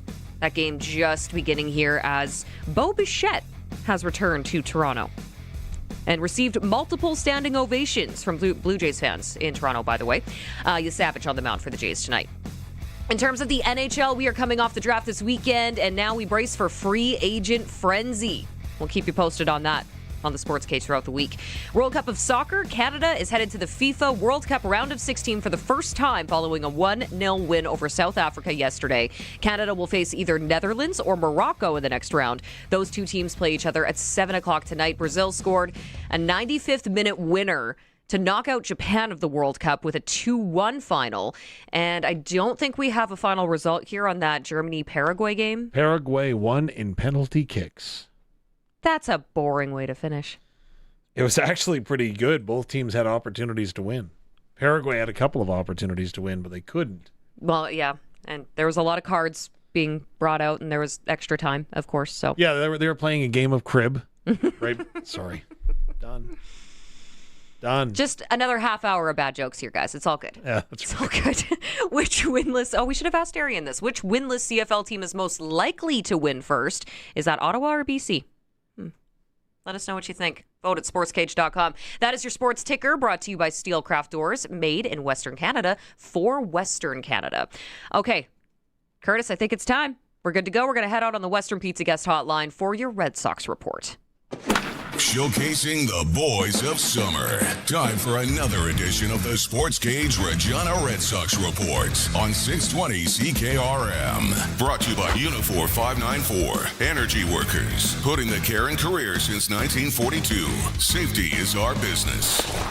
Joining us on the line now, Queen City Sports and Entertainment Group Chief Executive Officer Gord Pritchard. Appreciate you taking the time, especially on a game day, Gord. Hey, thanks for having me, Teagan. I appreciate it. So let's dive into what this season has been like for you. I imagine a little bit different now. And of course, the team is now under management of Queen City Sports and Entertainment, so you're taking on a larger role. But the game day experience is quite a bit different too. Yeah, I think we've done a good job of trying to improve the overall fan experience, the game day experience at Curry Field. Gary Brotzel, Sharon Clark, Al Simpson, the entire volunteer board, and all the volunteers that have worked out here tirelessly for 20 years. They've just built such a great foundation, and we've been able to build upon what they established. And to have Gary and Sharon on board with us this year has made things a lot easier. A lot of familiar faces around the park for them and for us now. We've tried to build on what they established. And I think putting in things like the outfield digital scoreboard and sign, refreshing the outfield wall, and then just trying to have a little bit more engagement with the fans throughout the game when we can has been a big hit. And of course, on the food and beverage side with our Western Pizza Snack Shack, the popular Beer Shack, and then we've added in the Cocktail Caravan, which has been a big hit, and also the El Tropezon food truck, which has been very well received as well. We've received a number of compliments that they like what we've done. Fans have liked what we've done so far, and some variety on the at the park. And those are things we're going to continue to work on refining and improving as we move through the summer. Queen City Sports and Entertainment, it's in the name. You provide sports entertainment. Do a terrific job with the Regina Pats. What have you learned about doing it at a baseball stadium? Well, I've learned that the weather is a real factor, particularly this last week here. It's a different game. There's elements of the game night experience that we put on at the Brand Center that we can carry over to baseball. More so maybe around the introductions and the opening of the game, but beyond that, it's a different game. So we've tried to incorporate some new elements using the outfield sign, which wasn't here before. So I think that helps put on a little bit of a different show. We're able to do replays, which is great. And then, of course, our fan activations and sponsor engagement. So I think overall, we try and use the basic principles of we're here. Yeah, the entertainment on the field is baseball, but we're here to entertain you for the entire 2.5 or 3 hours that you're here, similar to what we do at the Brand Center with the Pats. There's an hour of hockey, but we're entertaining you for 3 hours. So that's the basic approach we're trying to take. You know, you mentioned weather certainly being a factor there, Gord. We live in Saskatchewan. It will always be a factor, but it's such a short season. And I don't think we really have too much of a peek behind the curtain at this point to understanding what the process looks like, you know, if a game does need to be postponed. That happens on a league level, is my understanding, right? Balancing that safety of the players and fan expectations. For sure, yeah. First and foremost, it's we got to make sure that the field is safe for the players. We want to make sure that it's that we're not putting any player in danger or creating a potential injury for them, whether it's the Red Sox or a visiting team. So that's first and foremost. And then, secondly, we're looking out for the fans and the league. And as we've seen this past week to 10 days, when we do have to postpone a game due to weather, it's resulting most of the time here in doubleheaders. So that creates new challenges, different challenges from both baseball side and business side, I guess you could say, because doubleheaders they're a bigger commitment, and you're shifting things around on the schedule. Maybe people could commit to the day that they were that they originally had scheduled on the calendar, but the rescheduled game maybe is more of a challenge. So working through those scenarios, and then from a baseball standpoint, it's more taxing to play 2 games in one day, and we don't play 2 9-inning games. When we have doubleheaders, we play 2 7-inning games, but everything else is the same beyond that. What about the volunteers? Obviously, it takes a lot of people to run the ball game. I'm guessing that in true Saskatchewan form, we just roll with the punches. That's true, and we have an incredible volunteer group. Sharon Clark did an amazing job with our volunteer program this year, and getting basically everybody back she had the last couple of years and then growing it. I think our total volunteer pool is close to 50 people total. So they've done an awesome job. Sharon's done an awesome job with the volunteers and getting them out and helping us with our various positions, whether it's in the parking lot, ushers, taking tickets, selling tickets, scanning tickets, in the beer shack, selling 50/50s. It's a huge undertaking, and we're very lucky to have the volunteers we do who are so passionate about the Red Sox. Many hands make light work, as they say, Gord. That's true. Very true. So Medicine Hat Mavericks tonight, and then a doubleheader coming up, I believe, on Wednesday and Sunday. So you might as well just throw out the cologne and just, swap it out for bug spray at this point. You've got it. We've got a busy week ahead of us. We have Medicine Hat tonight, and then we've got the doubleheader tomorrow for Canada Day, which should be a great day. On Wednesday, excuse me. On Wednesday is the doubleheader, and then again on Sunday is another doubleheader. So it's a busy week for us. And maybe just as a point of clarification, when it comes to tickets for doubleheaders, if I get tickets for the first game, I get to hang around for the second game, or how does that work? Yeah, good question. So if you have a ticket for the first game, you're good for the first game, obviously. And then after the first game, we're going to take about 20 to 30 minutes, and we're going to clear the park. And then we're going to scan everybody back in who has tickets for the second game. So if you wanted to attend the second game, you'd have to purchase a ticket for the second game. And then if you were, unfortunately, at the game last night that didn't happen, or yesterday afternoon, I should say, that ticket is still valid for the makeup game? That's correct, 100%. All you have to do is show up with that ticket to the makeup game, whatever date it's on, and you'll be scanned in as if it was the originally scheduled date. Makes sense. All right. Oh, now I'm in, and of course we can go through the regular ticketing purchasing methods to purchase the ticket for the game that we want, whether it's game 1, game 2, or anything beyond. Exactly. Yeah, our website has been updated as these games have been rescheduled, which has been busy this week doing that. But tickets are available for purchase through the ReginaRedSox.com ticketing tab. Also available for purchase right at Curry Field at our ticket shack on the north side. And then if you're looking for a premium experience or a group experience, all that information is on the website as well. And we have a great ticketing team that is happy to help you out and find a package that works for you. Well, here's hoping that you stay nice and dry tonight. We don't need to reschedule yet another game, but that just comes with the nature of baseball. Thank you. Appreciate the support and the positive attitude that we're willing it. We're going to play tonight. Yes, I love it. Sending all the positivity. Thank you so much for doing this, Gord. Really appreciate it. No, thank you both. I appreciate you having me on. Of course, anytime. That is Queen City Sports and Entertainment Group Chief Executive Officer Gord Pritchard, who you likely recognize as well from the Regina Pats. So he was joining us for the Regina Red Sox Report for Unifor Local 594. You know what? We are going to take a quick break, and we'll be back in just a little bit here so that we can wrap up the show for you today. This is the Sports Cage. It's on the home of local sports, 620 CKRM, and streaming at sportscage.com.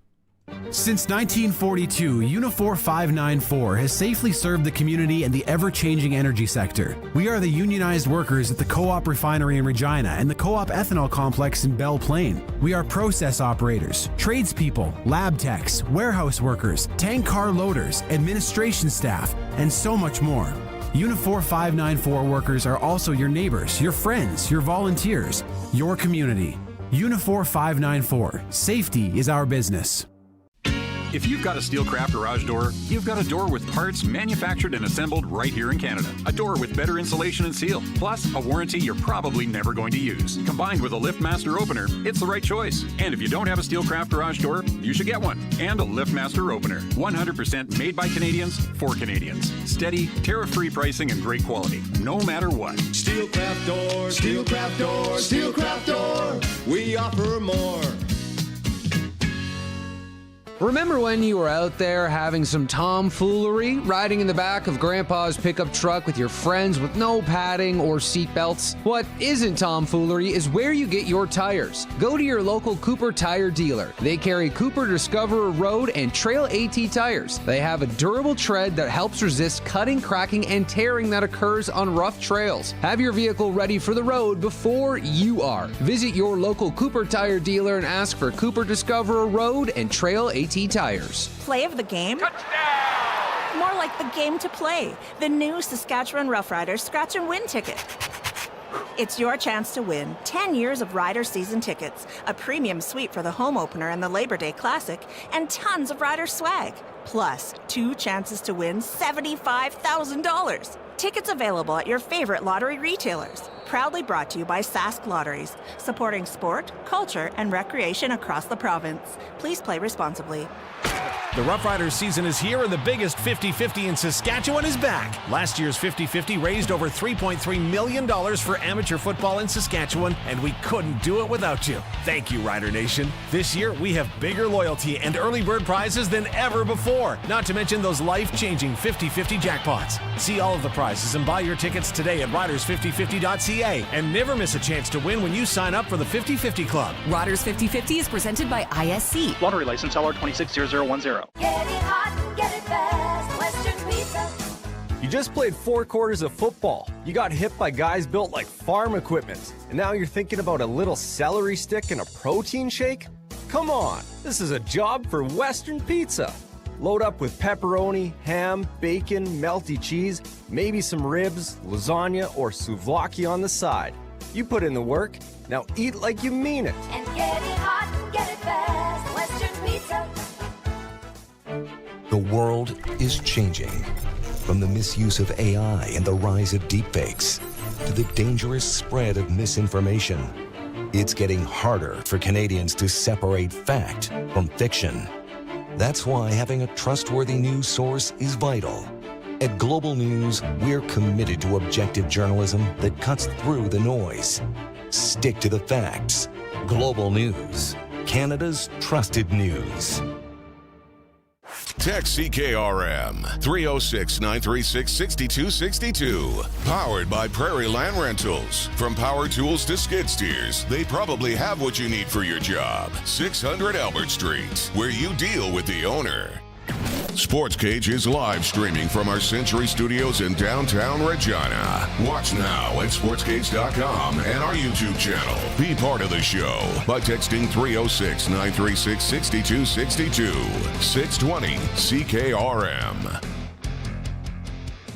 Oh, thanks for joining us on another installment of the Sports Cage. This Monday edition is brought to you by Sask Today.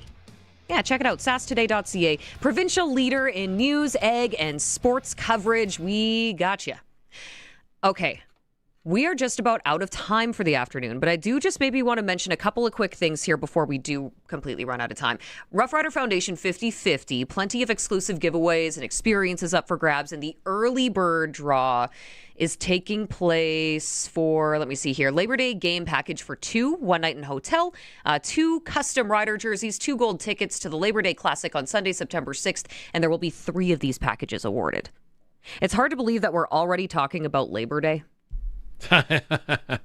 It isn't that far away, but stop it. The summer is just starting. I know. We still got all this soccer on TV. And that just screams summer to me. Baseball, soccer. Oh, I thought you wanted me to literally scream. Don't. Summer. No. Okay. Thursday, July the 2nd. That's this Thursday at 10 o'clock. You got to grab your 50/50 tickets before then if you want to be eligible for this early bird Labor Day game package for 2. Okay, riders5050.ca. That is where you need to go. Also, we do have your final chance right here, right now. Pick the score. Brought to you by SaskTel. So you have a chance to win a $200 SaskTel gift card, and all we need you to do, plus you get tickets to the next Rider home game. So you just need to send in your predictions along with your name, and you text those in. Prairie Land Rentals text line 306-936-6262. We got this one here. Oh, I don't see a name on it, though. Please include your name. We have one prediction here, 3427. Okay, interesting. For who? Riders. Okay, fair. In Ottawa. Again, the weather makes me nervous because Ottawa has had 2 monsoons this year. Oh, they're already. always good for a monsoon. I've been watching the forecast as well, and I'm just kind of waiting. Yeah, because right now there's a heat wave that's going through Ontario, 40+ degrees anticipated later on in the week. So, oh, lovely. Yeah. Bring your dress shorts. My dress shorts. I'm not Paul Lapalisse. Okay, Riders 3427 was another pick here. That bolo tie was something else. Another guess that we're getting from James in Lumsden, 39-32 for the Riders. Everyone's taking the over on this one. I'm a little bit surprised in that, but hey, it might be a really low-scoring game too if it ends up being really, really, really unfortunate weather. But we'll see. The latest forecast has just shifted. And? Now calling for 31 degrees and the risk of a thunder shower. That's only a risk. Probability of precipitation is at 40%. It's only Monday. Lots is going to change by the time we hit Friday. I'm very certain of that. Yes, and we will have all of your game day coverage right here, 620 CKRM and our YouTube channel, as well as sportscage.com. Pre-game show coverage kicks off at 2:30 on 620 CKRM in the stream. And then, of course, we will have that Rider Nation pre-game show right at 4 o'clock as Dave Thomas and Luke Mullender join us. And then, as always, we have your 5th quarter post-game show following the game, barring any delays. And it should be on track to have us wrapped up there. Oh, geez, what time? If we're at 2:30, we'll be done just shortly after midnight. Local time. So make sure that you call us. I don't change my clocks. Well, that's... Yeah, Saskatchewan doesn't. It's great. But yes, you can absolutely. Oh, and welcome back, Jeffrey. I just saw someone welcome back Jeffrey in our Prairie Land Rentals text line chat on our YouTube channel. Jeffrey, I guess, was gone for a little while, and he's back to his usual trolling. I love it. Thank you so much for coming back. That's great. He must be out of his timeout. Wow, what did I miss? I was gone for a week. You were gone for a week. Anyway, Dave and I will be back this Friday, and that's when we're going to have all of your coverage. I will be in for Barney tomorrow as well, as he takes some vacation this week. So we will talk to you then. On behalf of myself, Dave Thomas, Curtis Gammon, thank you for coming along for the ride. And we're broadcasting live right from the corner of 12th and Rose. Have a good night. It's 620 CKRM and sportscage.com.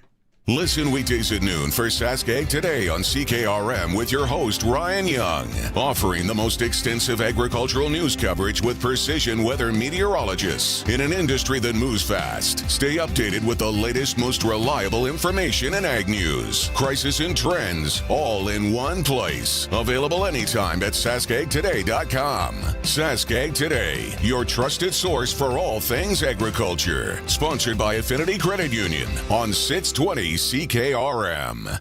Did your buddy Kyle invite Joe, who brought Paul, to watch the big game at your place? Sweet. We've got a Mike's for every hard lemonade lover. Original hard lemonade and